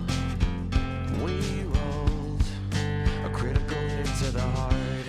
People grow up, forget how to play, but not us, no. We laugh due to a dad joke or innuendo. Probably it's how every adventure that we create. Hi. Ladies and gentlemen, thank you very much for letting us take a little break. We appreciate it greatly. So, in response to Cove's dissertation, where some of us have some things we also wanted to tangential about, and M's gonna go first. Okay, the very first one. This is from childhood, and those who know will know how difficult having a third disc work. One of the biggest things that shaped my entire childhood and made a very good relationship with my dad is Legends of Dragoon. Ooh. Mm-hmm. Legends of Dragoon is a great game. Because at the very beginning, all of my dad and I remember specifically, is us yelling about how much Dart was a pain in the ass. Because he was just a whiny kid that did not want to do anything until he got his shit rocked. And honestly, yes, there's a lot of romance in that game, believe it or not. Oh, we have a CT special. Sorry. I don't have my water near me. I do not have Bertha near me. That was one of the big ones. And my dad, I remember my dad telling me clearly, he's like, okay, with the romance in these games, he's like, some of these we don't pay attention to. He's like, you don't want that in your life. That's toxic. And this is telling to little 8-year-old M while she's eating her chicken nuggets, just watching her dad play this video. It was a rule in the house. Whenever a new video game came out, my dad played through it first to make sure it was okay for us kids to play. That's a great way to get new games. Yep. Oh yeah. That's always been the rule. Also, that was my dad loved video games a lot, so that didn't surprise me. The second one was high school era, which was Final Fantasy X.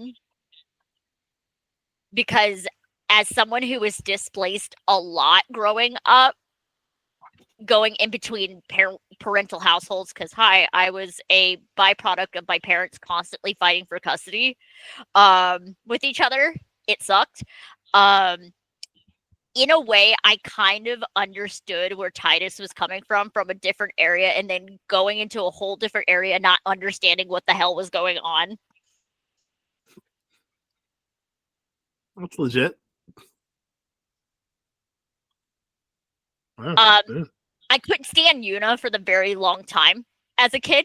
I couldn't stand her for a very long time as a kid. Also, that is the game I had my first lady crush. And there's Lulu. Lulu. Bet. That surprises nobody. Yeah. Also, I had a crush on Waka too.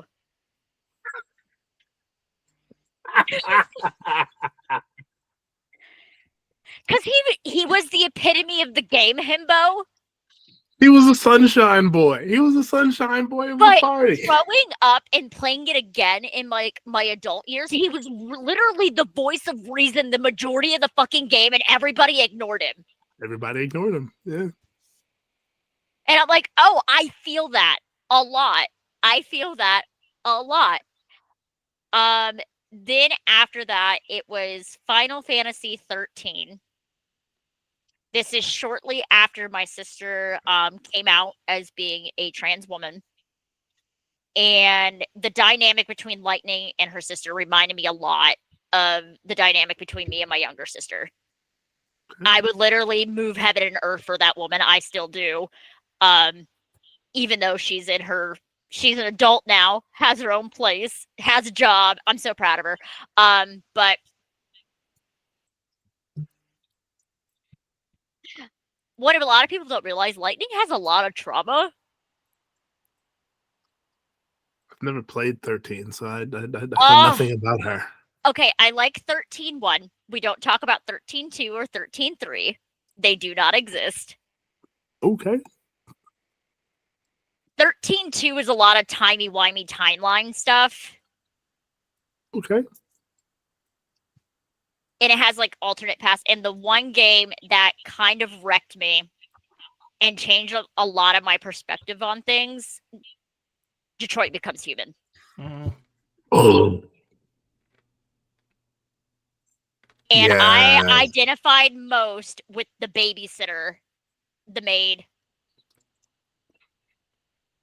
Yeah. Yeah, her storyline was real good. I mean, all those storylines were so good. That's one of those games that like I have games that I play like movies that I've played or I watch and I absolutely love and never touch again. I did one playthrough.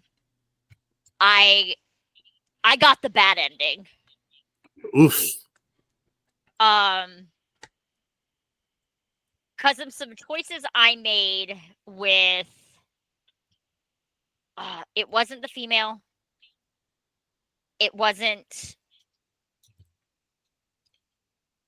the one where he was taking care of the old man. It was the other. It was Connor that I made the bad decisions with. Connor, the detective Connor. assistant.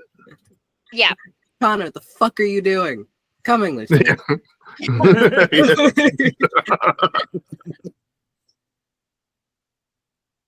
It hit a lot of things. For one, as somebody who's like, I played this shortly after I'd been clean a couple years. It hit hard with the Connor storyline and the partner, and I'm like, oh, this hurts. This hurts. I sobbed all the way through that goddamn game. Yeah. I came upon that game during the the very beginning of the Black Lives Matter movement. That's when I played. And that hit a lot of my like, ooh, yeah, this is what we're doing. All right. One of the things that I wish, and I think to an extent, it definitely happens, but I wish it could be bridged a little bit more, and that is people witnessing media like Detroit Become Human, because people who are of non-minority groups can witness that game and can understand and can feel the things they're supposed to be feeling. Mm-hmm. But translating that over to the non-allegory, the reality of it is just, it doesn't fucking compute to people. And I wish that gap could just Yeah. issue with a lot of media nowadays. I don't have the issue with the media, because the media is not the problem in this one fucking instance. In this one media instance, comprehension in that instance. correct. Yeah. Yeah, I cried the whole time. and I just cried. I cried the whole time. I love that one of the things that like struck me the most, like outside of like the allegorical stuff, is the menu. Every time you did something, how the menu would change, and the woman in the menu would change, Yes. and just until she just was not there anymore, and you were like, "What has happened?" Yeah, also, the thing that got me with it too is when after you did something, you would watch the timeline Yeah, go and divvy off. you can see the choices that you could have made but didn't. And it's like, oh, I wonder what would have happened if I had done that. That's a Yeah. good way to guarantee a second playthrough by the developer. Mm-hmm. It's Yeah, one for sure. I may play it again. It's been a few years since I played it. It's just after the first one and the ending that I got, and our poor boy Connor did the rebellion thing in the main building. Which, fun fact, that is actually the bad ending, which I found out later, because it ends up getting one of the other characters killed, Right. who's starting the I revolution. And I'm like, I know I sat got there and I'm lucky. like, I thought I did everything right. I thought I did a good. Obviously, I didn't, and I just cried. Yeah. Exclamation point. I know and my cried. playthrough, I got lucky. Excellent. Do it. I know I got lucky in my one playthrough, and like everybody survived, and like it everybody had endings that felt good, but also felt like, oh, like something happened to where like my heart and my soul have just been laid bare and raw. And it's like, I'm pretty sure that's what you intended, but god damn it. Oh my, another game like that, but not because of the main story, but because of all the side stories, is Cyberpunk. The Cyberpunk video game. All the main story is great. It's great storytelling, but there is nothing as impactful as the various random side stories you'll experience in that game. I don't know, losing Jackie still hits me hard. Correct. Jack's Correct. still hard. I think losing Jackie and what happens to, oh, what is her name? The woman who originally gives you the job.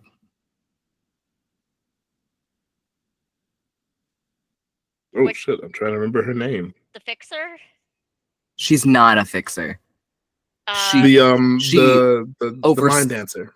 She oversteps the fixer. But whatever her name is. The friend of the mind dancer. Yeah. Whatever her name is, between her and Jackie, those are the two story points that are in the main story that hit me the absolute fucking hardest. They I will never recover from. I never want to recover from. They will live on as scars on my heart forever. But what Cyberpunk does really well is the side stories and building up these people's lives and these people trying to live in this dystopian society. And it's again, people can recognize it in game format, but can't recognize it when the same things, not even an allegory, just a bit more tech, the same things are happening in real life. Yeah. And between Cyberpunk and Detroit Become Human, I don't think Evelyn. Evelyn Parker. Yeah. I don't think that those two games would necessarily be required for everyone to play, but I feel like people connect with video games on such a deep level that there should be a video game created for a very similar purpose that should be required playing. We won't get there because that's too fun and would solve too many issues if people took it seriously. But god fucking damn it, come on. Yeah. Anyway. Yeah. Actually, I thought of one more, and it's a really weird one. Is Far Cry 5 and Far Cry 5 New Dawn. As somebody who grew up in it's very cult heavy, and as somebody who grew up in a cult, I understood a lot of the stuff that a lot of people would miss. Like, if somebody who doesn't know anything about things and how, like, the bite model and how the bite model works and everything, and how a lot of it is, you have to be intelligent to do things to mess with someone mentally and emotionally and everything. And Far Cry 5, it was basically about a doomsday cult. And then Far Cry 5 New Dawn, you're like, okay, the fucker that dragged me into a bunker and everything, they're fucking dead. And then you see this motherfucker still alive, and you just want to punt his ass off the side of the waterfall. Which I think, if I remember correctly, in New Dawn, that is an option of you actually getting to kill him finally. Which is, Oh, I think good. his name is Joseph, if I remember correctly. It's been forever. It would be. Yeah, that sounds about right. And it's there's Yeah, a lot yeah. of good, Joseph Seed. yes. There's a lot of good stuff in Ew. Far Cry 5, but a lot of people just play it for, hey, let me get the dog, let me get the raccoon, let me get the cougar, let me get the cool cars, let me shoot people with guns and everything. Oh, let's go into the drug flower den. Yes, there's a drug flower den called Bliss. Any time like there was any mission that involved faith, like it gave me such like it made my makes you- skin crawl. That's the point of it, because a lot of people are like, the biggest misconception that a lot of people say is people who join cults are actually intellectually stunted or not smart, and it's been actually statistically proven on the opposite spectrum. It's actually highly intelligent people that are more susceptible into joining cults. Just thinking about it. Oh. Yeah. Yeah. It made me rethink a lot of shit. I'm like, oh, that makes sense why I have this trauma. That makes sense as to why I'm this way. This is why this game is making me so mad, but I'm still gonna play it anyways. Yeah. So in chat, Blister Bean, a while before we actually said this before we went on break, says I have nostalgia with Danganronpa and Danganronpa. Danganronpa and Zero Escape, which are objectively dark games, because my college friends and I would have visual novel nights and play them all together on the couch in their townhouse apartment.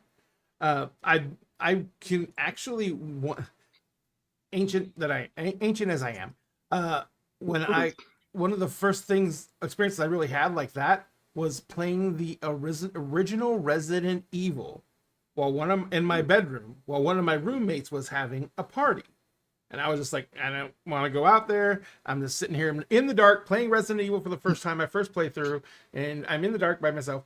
And someone just opened the door. It was like one of everyone's friends who knew me and was wondering where I was. And they're like, they came in and was like, what are you doing? I was like, I'm playing the new game Resident Evil. And he's like, oh, wow, really? And he was like, can I go sit here and watch? And before I knew it, there were 12 people in my bedroom just watching me play Resident Evil. And every single time the door opened to a new room, people would be like, oh shit, oh shit, oh shit, oh shit, oh shit, oh shit, oh shit. Similar story, not quite with the horror game, but like similar story, like roommates, they were having a party. I was at the party for a little bit, and they kind of like, I'm gonna go do my own thing. Tony Hawk, the original Tony Hawk games, that I'm sitting there just playing, and then someone comes in, hey, what you do? Is that the new Tony Hawk? And then like eventually like by the end of that night, the party had moved into my room where we're all like taking turns or playing like the multiplayer stuff. And then every house party we had since then, I would have to bring the PlayStation down to the main room so that we could all play Tony Hawk. And that's what we do. Oh my god, Tony Hawk and the eyeball skateboarder. What? Yeah. I remember that one. Okay, so if Yeah, you he was played it, unlockable. he was unlockable, and you had to do a secret code in order to unlock him. Yeah, and I think one of his special moves was that like he would take his eyeball and the skateboard and like swing them around and Yeah. then get back on the skateboard and put his eye back on. Yeah. His whole head was the eyeball. Oh, okay. Yeah, gotcha. yeah. I remember that. Like- The whole head being the eyeball reminds me of the fucking eye head skeletons from Scooby-Doo. Ah, I remember Yeah. those Who, guys. by the way, the voice for the eyeball skeletons in Scooby-Doo 2 Monsters Unleashed is the same voice as Bibble from the Barbie movies. Okay, okay. Let me get started on Bibble. I do not understand the slander that a lot of people give Bibble. I do love not Bibble. get it. Bibble's my favorite. There are so Like, many he's- worse companions out there. The fucking polar bear. I didn't like Shiver. I Me too. didn't like Tika. I still have yet to fully get through Barbie as Rapunzel because I hate the fucking dragon so much. Do you don't I like Penelope? I hate her to the point I can't even get to the main conflict. I Okay. can't stand her long enough to get to the main conflict. Her storyline is actually really cute. But She wouldn't be so annoying. Maybe I'd care. Anyway, please continue. I hate the mongoose. The mongoose makes the movie though. The mongoose? The evil stepmother's animal companion. Oh, right. That she kind of wears as a scarf on occasion. Yes. He's really cool. Again, I've blocked out so much of Okay. them. Shiver. I fucking hate Shiver. Shiver. I can't fucking stand. Then there was, of course, Penelope. As I'm older now, I can't fucking stand her. But when I was younger, I loved her so fucking much. I'm trying to think. Was there one in the Nutcracker? I don't No. think there was. No, there wasn't. Because the There was no Nutcracker animal was the companion. first one, if I remember correctly. It was. The Nutcracker was the first Barbie movie ever released. Okay. Because that one was released in 2001. Wolfie was my favorite out of all of them. I googled Bibble because I had no idea what you were I talking love about. Bibble. Yeah, I googled it too. So What's a Bibble? there, apparently Bibble is very popular in meme culture, Yes. and one of the memes I see right here is a Bibble a day keeps the depression away. Have you seen Bibble in the Flames? Yes, I'm just like, ah! And then there's another one where people like have different memes based on becoming means for different expressions, such as "Be born if you wish," "Wakala," "I'm dead, I am not for anyone." And I was like, that was in a Barbie movie? "I'm dead, I'm not for anyone." And then there is another thing, which was apparently there is something called the Holy Bibble. Yes. Yes. Okay, real quick. Side tangent still on Barbie. But if you want to talk about some fuck shit in Barbie movies, but like in a hilarious way. In the early Barbie movies, some fuck shit happens. It's phenomenal. But one of my favorites is there's a villain song about how love is for peasants, which is one of my absolute How can I favorites. refuse? How Can I Refuse is also a great one, but Love is for Peasants is the one that gets me because she's actually trying to poison the monarchy. And one line is she says in this children's movie, "And I'll use the king's head for croquet." Oh, These movies deal with murder so fucking often. Island Princess. That's the one that one is. Yep, that is Barbie and the Island Princess. It also has Tika. Ro is the main character. It's one of my absolute favorites, mainly because of Love is for Peasants. So if I sent you guys links to a Bibble plushie, you guys wouldn't go crazy or anything, would you? I want all of the Barbie merch, but I have none. I don't have a single item of Barbie merch, which is weird now that I think about it. I have a lot of it, and I'm talking shock. I have some of the original 1950s Barbies. And they were my grandmother's. So my grandmother was smart enough to keep all of it. So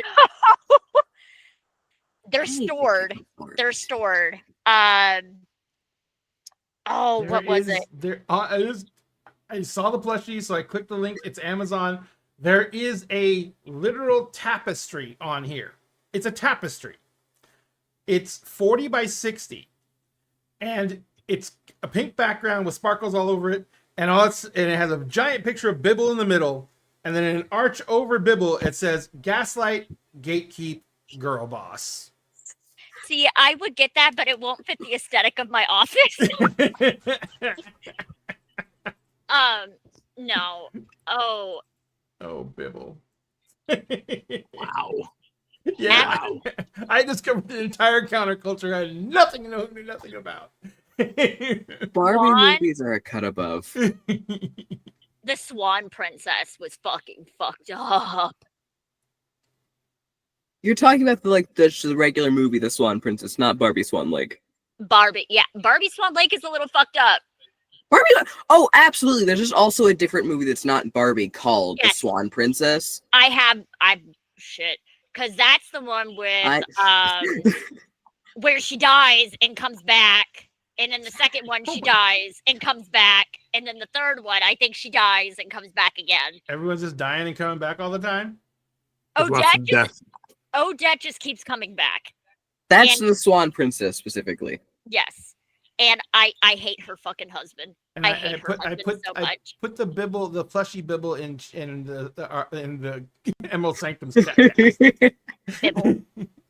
Bibble. If you want a Bibble.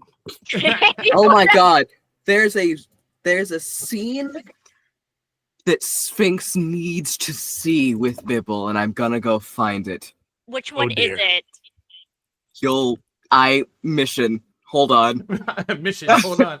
So, I just want to mention this because it's something I actually want to play.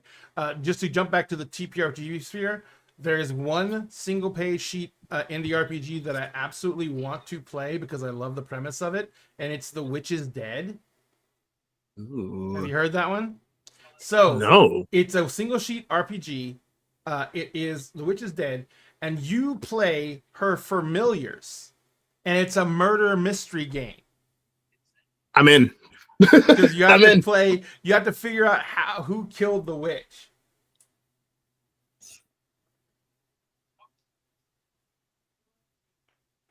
Okay, what is this thing that you sent me? This already looks cursed. I'll post the single sheet thing in there too. And ladies and gentlemen, if you want to play The Witch is Dead, it is also a free single sheet. Oh my god.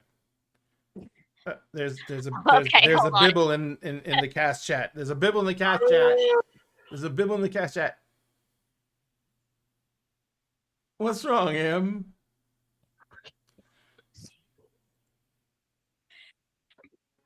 Everyone can hear this now. I'm gonna put it through the show. It's gonna get copyright struck probably, but Yes, you do. No! Bibble, no! Bibble, please tell me those aren't poisonous. They're not. They just... what the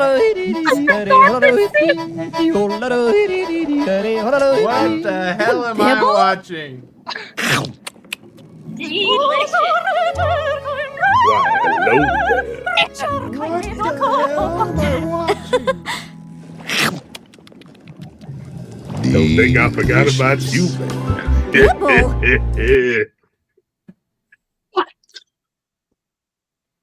Okay. And on that note, good night. Don't think I forgot Watch to about the end. you. Wow. Wait, is Stu singing the fucking magic flute? Yes, he is. Okay. Yes. Oh my god.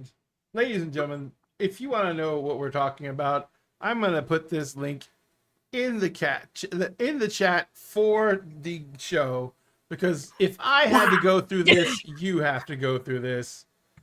Please take a moment, click that link, and inflict the harm upon yourself that I was just inflicted through. And I have to I don't send you know guys what one I more. expected, Oh my God. but it wasn't that.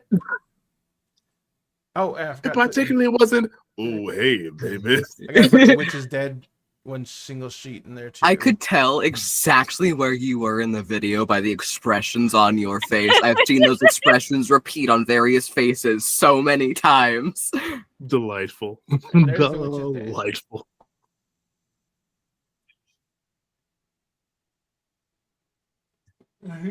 And you basically, what you do to go through on the Witch is Dead is, like I said, a witch hunter shows up and murders her. Now she's dead. But if you get revenge and kill him and bring his eyes to her corpse within a week, she'll come back to life. Or Interesting. or so you've heard. Even if it doesn't work, at least he's dead. And you are I like it. And you are a cute woodland creature. You have 4 traits: clever, fierce, sly, and quick. And then whatever woodland creature you choose has modifiers to those traits. So it's basically kind of sort of Powered by the Apocalypse, because like fox has its own traits: cats, toad, spider, owl, hare, I see. magpie, crow, dog, and rat. Your witch taught you a spell. You have 1 spell each. And the spells are like Unseen Hand, Conjure Light, Speak Human, Lock and Unlock, Open and Close. That's 1 spell. Conjure. What's this?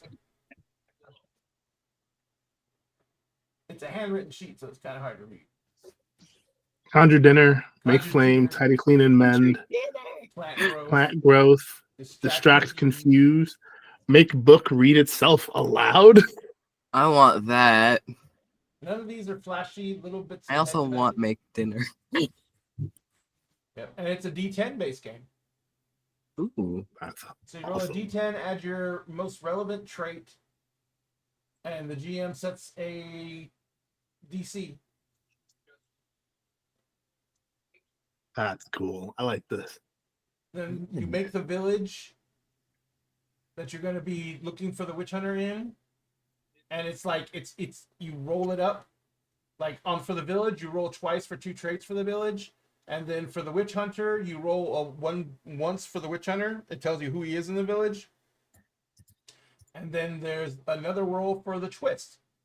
The twist. So everything is set up, and there's 10 selections on each of these, so you're going to be able to play this multiple times and go through it real fast.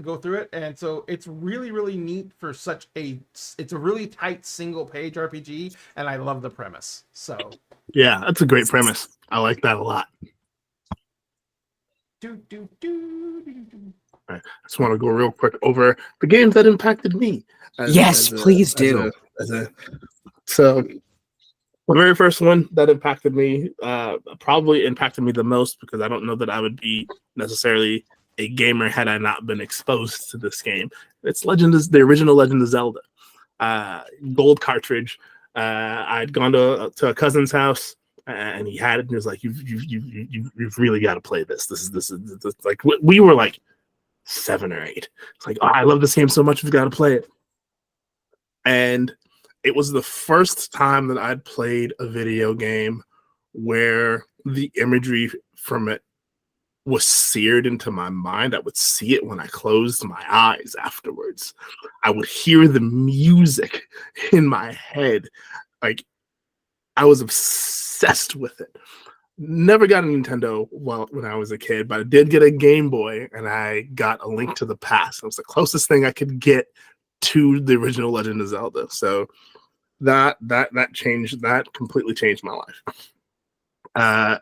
Aside from that, Final Fantasy VII. And I owe that to Legend of Zelda because after that I became obsessed with role playing games, and like any game where I could not like switch out weapons and armor and things, like it was just not as fun for me. And then Final Fantasy VII came along, and I was like, oh, this is a thing. Was not prepared for the trauma, though. Was not prepared for how any of that went down. But was so like that was a game that I was in high school when that came out, and I would go to sleep. I would set my alarm to wake me up at like 2 a.m.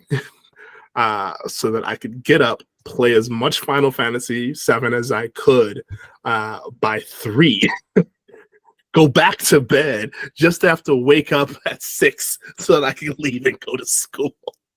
And I did that until I beat it.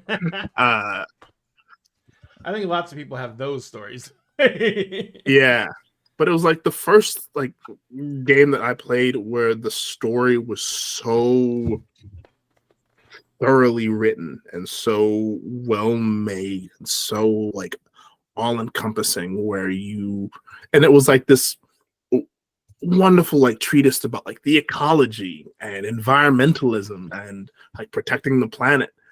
And I was just like, this is everything. This is absolutely everything. And yes, I too had a crush on Tifa. Like Tifa was amazing. And then the entirety of like the Legend of Kain, Legacy of Kain series, because vampires and wraiths. And it was the Legacy of Kain Soul Reaver to start with, because the first time I'd encountered a game like that with the variety of puzzle mechanic that it induced, whereas as just in wraith form in the land of the living, you know, platformer fighting magic-y stuff, cool, great, but there were places you couldn't go, but you had the option to revert yourself to spirit form, and the world around you changed as a result, and things opened up to you that you couldn't go to or access before. You know, you'd be standing in front of a wall, and the wall would just part and become a tunnel, and you could just such like brilliant mechanics. The Persona series is another one for me, specifically Persona 4 and 5. And that became like, that's something that I had access to in like the last 10 years. Just because like it basically like rehashed so much of my high school years. And like, granted, like, yes, their high school is very much a Japanese high school, and which works very, very differently from like American school. But at the same time, like having like that day-to-day, like living as a teenager, kind of getting to re-experience that. And my brain, I'm like, why didn't I have this life? I would have thrived in this. This would have been brilliant. And then, of course, you know, going into like dealing with folks like inner demons and stuff like that was like also like very like cathartic and therapeutic in that way. Yeah. Yeah. And last one, the Assassin's Creed series, mostly because and this is a story I love telling. Playing the games, I want to say either 2 or Brotherhood was out when my daughter Ayame was a toddler. And so she would watch me play, and she happened to watch me leap off of a roof and murder a guy. To which she asked, Daddy, why are you jumping on him? Are you surprising him? To which I answered, because it was easier than me trying to explain that I was murdering someone. I went, yes, sweetie, that's exactly what I was giving that guy a nice surprise. So for years afterwards, anytime I played Assassin's Creed and she was around and I did like a similar move where I left on the dude and she would just yell out, "Surprise!" And that's how I knew she was paying attention. Okay. My wife and I still talk about that because we died the first time it happened. It's like, I can't right now. This is insane. So my list is going to be very weird compared to y'all's. And that's because of the generational thing. Because you have to remember, when I was in my really developmental point as a gamer, I had a Commodore 64. Oh, I remember those. And I had I had an original Nintendo, I had an Atari, I had all those things. Like Atari came out when I was like 7. Yeah. So my stuff is nowhere near as impactful because I was dealing with the infancy of gaming. But I can tell you when I started having games really, really impact me in a way that was much stronger than what, because before this, I would say the impactful stuff for me was like fantasy novels and stuff like that. That's where all my impactful stuff was coming from. But number one, when I really discovered what video games were turning into as I was growing up through this was Might and Magic 7. Ooh. Because Might and Magic 7 was the first game I ever really dove headlong into and just fucking played the shit out of it. And it was that. Yeah, it was this game that you could get over 100 hours of gameplay out of that one game. And the only annoying thing about it was fucking changing discs all the fucking time, because it was like 10 discs, 10 CDs to play this fucking game. I've heard stories about that. Yeah, 10 CDs, and every time you'd be like, if you had to go from one place to another, that was way across. The realms were in distant discs, so you had to drop one, pull another one. But it was great. It was hilarious. And this is before computers had multi-discs things and gods. And and this is literally almost pre-internet, because it was solo play only, blah blah blah. And so Might and Magic was the first game that really made me go, this is like a book. This is not like a regular video game. This is not like me chasing dots across the screen or shooting things out of the sky. This is something way fucking different. Shout out to Missile Command. Missile Command, hell yeah. And then the game that came out that showed me that video games could be fucking art in more ways than just graphics, in story and pacing and just the development of your interactivity with the game. Shadow of the Colossus. Shadow of the Colossus is a romance above everything else. It is a romance story. And it's a story of sacrifice and it's everything like that. And then it was on a really old system in comparison. It was, PlayStation 2. But it was so amazing to see at that level and at that point. And it was just incredibly badass to experience that. And that game was that's when I was every time I'd camp a new Colossus, I was just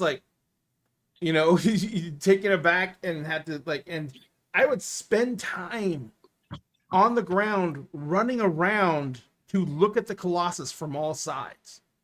And I know that's actually kind of necessary to the game because you're trying to figure out how to take the Colossus down. But at the same time, I wasn't really looking for those opportunities. I was just running around going, holy shit, this thing's cool. Yeah.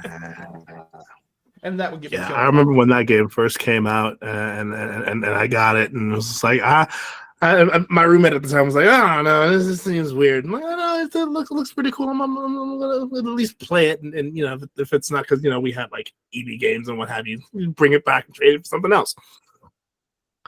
And the first time I killed a Colossus, I both felt terrible about myself and Jazz that I had killed. Because the way that Colossus dies, and it's like it just looks so innocent, and then you just murder it.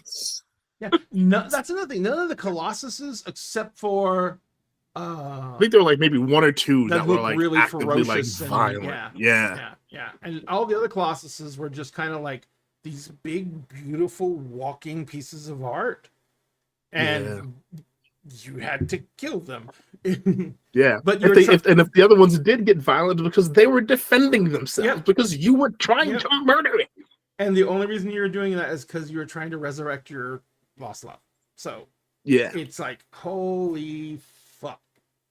And so it was just amazing. It was just amazing. And so those are the kind of the two that really kind of drove me into everything that kind of led into my addiction to MMOs and everything like that with Might and Magic, because MMOs were Might and Magic, but with a whole bunch of other people.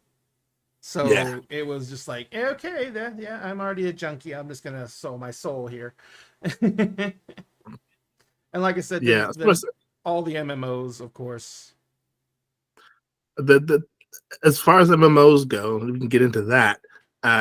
City of Heroes was the first one that I dove into, and just like because I had friends that played World of Warcraft, and they've been trying to get me into it. And at the time, like my brain is still kind of on that wavelength of like, oh, there's too many people into it. I don't know if I would like this. And then a buddy of mine was like, well, you like superheroes. What about this one? And I looked at it and I'm like, yes, that one. That's it. And when I met my wife, we started playing City of Heroes together at about the same time. And it's like the one video game that like we really, really like bonded over. And it's like, this is lovely. I get to play with my lady. Number one, talk to Bishi. She knows someone who has a still live City Heroes server with a bunch of people on it. I've heard about those servers, and I'm like, I don't know if I want to delve headfirst into those again, but boy, oh boy, am I tempted. Number two, City of Heroes was one of the games where you could literally spend 2 hours on character creation. Because you would be playing with your suit and the colors and fucking just like, Every time I leveled up and got a new power, I was like, nope, I got to change the suit to match it. Got to change the suit to match it. It was but in the end, it was a Korean style MMO, so it was grindy as fuck. Yeah, it was. And then when they introduced City of Villains and all of that, and like the bases and headquarters and all that stuff was. Yep. But it was a great game. It was a fucking great game. Yeah, I want to recognize Cove, because Cove had something. What you got, Cove? You guys were talking about like your first ever like MMOs, and that shot me back to what mine was, and it's a game I still desperately miss to this day. And if I could claw my way back into a way to play that game right at this very moment, I love you all, I'd drop everything, and that's what I would be doing. But that was Free Realms. I remember that one. I don't know that one. Free Realms everyone starts Googling. Yep. Free Realms was a beautiful fantasy-based MMO where you got to do various different jobs, you got to go on different quests, you got to live your life in a very beautiful world. And the quests were always changing, like you would not run out of things to do. The community was absolutely lovely. But what I remember the most about it was the music. The music from Free Realms. That touched my heart in a way that not a lot of games, like soundtracks, did. And a lot of times it was just so jovial and upbeat, but it wasn't too much. It was like jovial and upbeat, but it was calm. I'm going to tell you something that I probably shouldn't tell you. Yeah, I was going to tell you the same thing. If you found what I think you found, I think we found the same thing. Did you find Free Realm Sunrise? No, there's private servers all over the place that people play Free Realms on. If Well, I you found can, Free Realm Sunrise. if you can send me the information for the private servers that still exists, that'd be phenomenal. But Free Realm Sunrise has disappointed me thrice already, and I will not give it any of my time or effort from this point on. It has burned me to the point where I want to see it burned to the ground. But that is so. Free Realm Sunrise made a lot of promises, and built a community around supporting it, and then entirely ghosted its entire fan base, which was a very loyal fan base that wanted to help in any way that it could.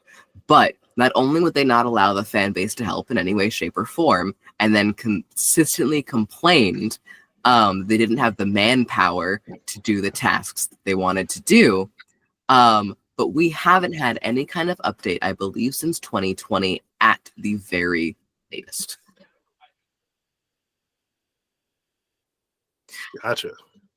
So it gave me hope for a while. For a while, I saw the light at the end of the tunnel, and then it crushed it along with everything else. And one day, maybe I'll crush it under my heel, or maybe they'll light a fire under their ass and it'll actually happen, or they'll let people help them. No one's expecting them to do this on their own. But that was my first ever MMO. Another one that kind of counts as an MMO because it had MMO aspects too, but wasn't fully MMO, was Bellicera. That is a horse-based game. It's an entirely horse-based game, but it was also a card game. So you would get actual cards, and then you would put in the codes for those cards into the game, and you not only have the cards to have the physical art piece, but you had the in-game creature you could take care of and learn the lore of as well. Ooh. And it was such a neat game that no longer exists either. Which one was that again? Sorry. Bellicera no longer exists either. And then one that they pulled the rug out from under me recently, which destroyed my heart, was How to Train Your Dragon School of Dragons. It was a game for kids, but dear fucking Christ, I loved it. I love getting to have my dragons. I love getting to collect them. I love living in that world. And then just recently, they pulled the rug out from under me. And not only that, but to add insult to injury, it's stuck on my computer and I have no way of getting rid of it. So there's just a constant reminder of its demise. Loves you, Anne. I'm going to sleep. Good night. Good night. So as much as I love those games, I've lost MMOs to the point where I'm like, I don't trust any. And then I got into another one recently that I'm not gonna name, but I got into it about No, I'm not gonna name it. I got into it about a year ago, which is when it was created. It's been around for less than a year. They're pulling the rug on it at the end of this month. Oh, that sucks. And so I dipped my toe back into that MMO pool, and now I'm like, no, I have been scorned enough. Yeah. I tried to dip my toe back into MMOs again with Final Fantasy XIV, which is a game that I love and adore ever since The Realm Reborn came out. And then I realized I don't have the spoons, nor do I know enough people who play at a time that I am available to do that. So I'm done. Also, I don't want to pay another subscription for a game. I don't want to do that anymore. It's too much money. You know what the weirdest thing is? I don't play WoW anymore, but I pay for 3 WoW subscriptions. Because my wife plays it, my son plays it, and my wife and my characters were so entwined. My wife told me that if I ever shut down my account, she'll divorce me. So, well, don't get divorced. No, don't do that. No.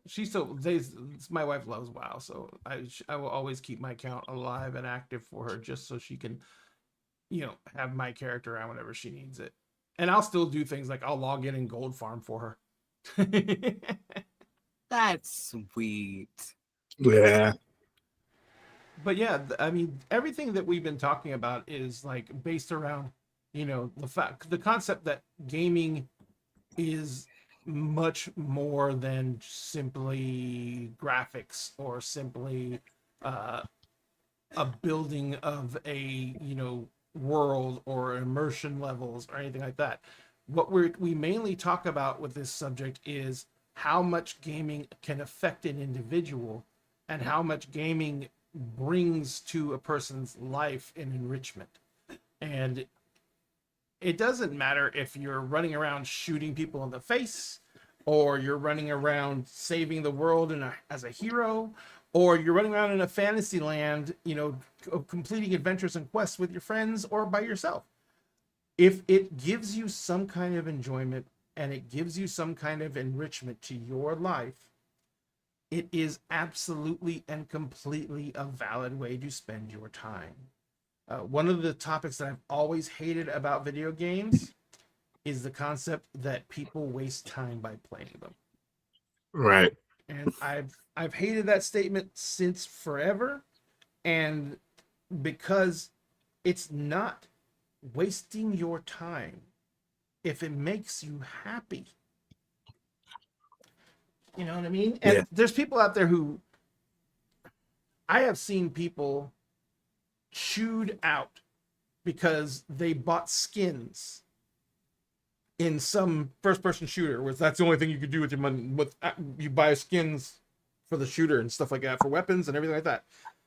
Why are you giving them shit if they're doing something that makes them happy? If they're enjoying what they're getting for their money, it's not wasted. Right. Okay. Oh, Number said, remember Webkinz? Webkinz? I don't remember that one. I don't know that one. So I didn't play the game. So Webkinz was on one like Belisara where you would get an actual thing, except it was stuffed animals. Mm-hmm. And then you'd put in the code and you'd get to like take care of that creature and go on quest. I wasn't really a big fan of the game, but I did have the stuffed animals and I collected them. One of which was I named Saphira after the Aragon dragon. And she was my absolute companion for fucking ages. Anyway, let's. Hey, Krista, thanks for tuning in. Yeah, and this is just we normally play role-playing games, but tonight we had a bunch of people call out, so we were just chit-chatting about our favorite games, from TTRPGs to video games. I had so many Webkins. I tell you what, my kids had a lot of Skylanders. Yeah. What? I gotta get very going. much. We both have to go. Oh, sorry. All right, guys, thank you so much. Sorry. We're just going on and on and on and on, and I totally lost track of time. So, thank you so much, guys. Everyone, please have a great evening. You can find Dinner and a Game here all the time, so just be able to be wary of us. We play on Tuesdays and Wednesdays and Fridays and Saturdays. But these people are also amazing creators in their own right. She left a few minutes ago, but Starshard Stories you can find her links here. Sphinx, you can find his links here. And Silky Cove, you can find their links here. And if you ever want to do me any favor, please go give them a like or a follow. What we're going to do on Twitch is we're going to go ahead and raid out. On the other channels, we're going to go ahead and say goodnight to you and hope you have a great, great night. And we will see you next time on Dinner and a Game. Thank you all so much for being here, and we love you. Bye. What the hell? There it is.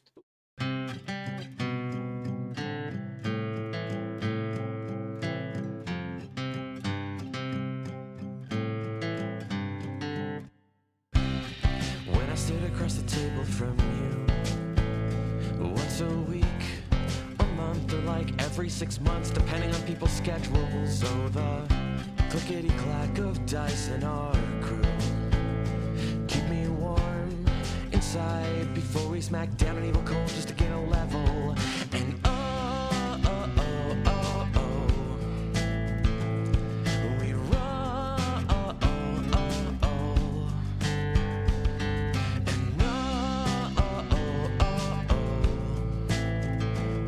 we roll.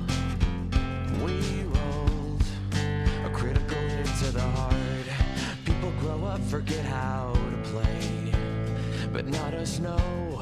We laugh due to a dad joke or innuendo. Probably it's how every adventure that we create is our own cinematic universe universe and it ties us together, and we will never forget. Oh, oh, oh, oh, oh. We roll. Oh, oh, oh, oh. Yeah. Oh, oh, oh, oh, oh. Yeah, we roll. We rolled a critical hit to the heart.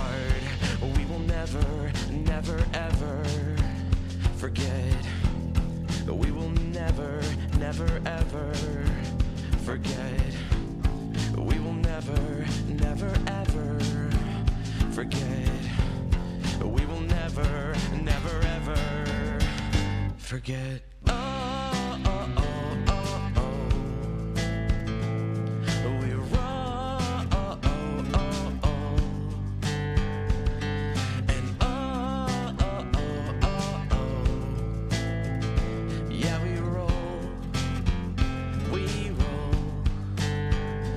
Yeah, we rolled. We rolled. Yeah, we rolled. We rolled. A critical hit to the heart.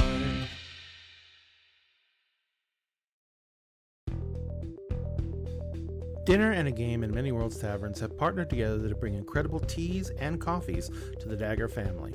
And now you can get 10% off of your orders when you use the promotional code Dinner and a Game, all one word, no spaces, at checkout.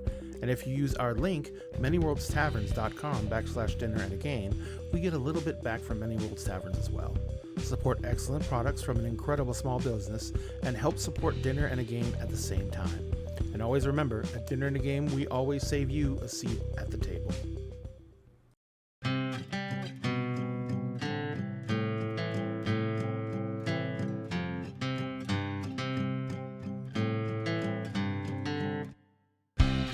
When I sit across the table from you, once a week, a month, or like every 6 months, depending on people's schedules. So the clickety-clack of dice in our crew keep me warm inside before we smack down an evil cold just to get a level. And oh, oh, oh, oh, oh. We roll. Oh, oh, oh, oh. And oh, oh, oh, oh, oh. We roll. We rolled a critical hit to the heart. People grow up, forget how to play, but not us, no. We laugh due to a dad joke or innuendo. Probably it's how every adventure that we create is our own cinematic universe, and it ties us together, and we will never forget. Oh, oh, oh, oh, oh. We roll. Oh, oh, oh, oh. Yeah. Oh, oh, oh, oh, oh. Yeah, we roll. We rolled a critical hit to the heart. We will never, never, ever forget. We will never, never, ever forget. We will never, never, ever forget. We will never, never, ever forget. Oh, oh, oh, oh, oh. We roll. Oh, oh, oh, oh. And oh, oh, oh, oh, oh. Yeah, we roll. We roll. Yeah, we rolled. We rolled. Yeah, we rolled. We rolled a critical hit to the heart.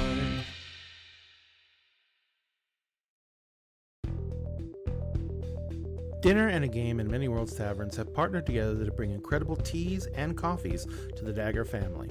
And now you can get 10% off of your orders when you use the promotional code Dinner and a Game, all one word, no spaces, at checkout. And if you use our link, manyworldstavern.com/dinner and a game, we get a little bit back from Many Worlds Taverns as well.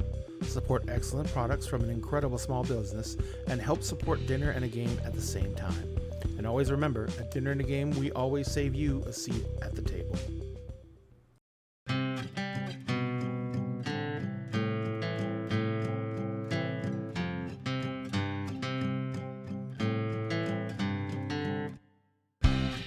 When I stood across the table from you, once a week, a month, or like every 6 months, depending on people's schedules. So the clickety-clack of dice in our crew keep me warm inside before we smack down an evil cold just to get a level. And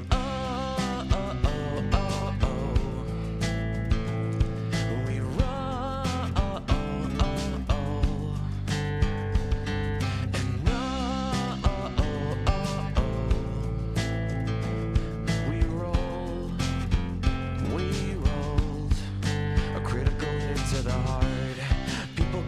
Forget how to play, but not us, no. We laugh due to a dad joke or innuendo. Probably it's how every adventure that we create is our own cinematic universe, and it ties us together, and we will never forget.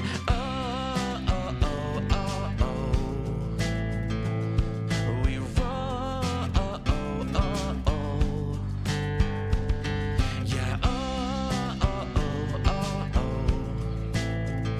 Yeah, we roll. We rolled a critical hit to the heart. We will never, never, ever forget. We will never, never, ever forget. We will never, never, ever forget. We will never, never, ever forget.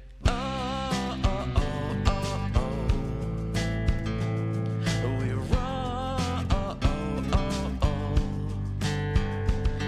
And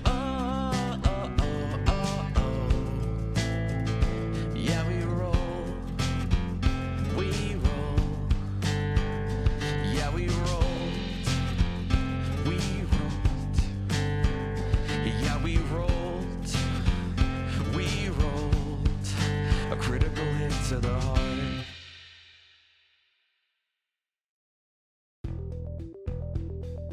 Dinner and a Game and Many Worlds Taverns have partnered together to bring incredible teas and coffees to the Dagger family. And now you can get 10% off of your orders when you use the promotional code Dinner and a Game, all one word, no spaces, at checkout.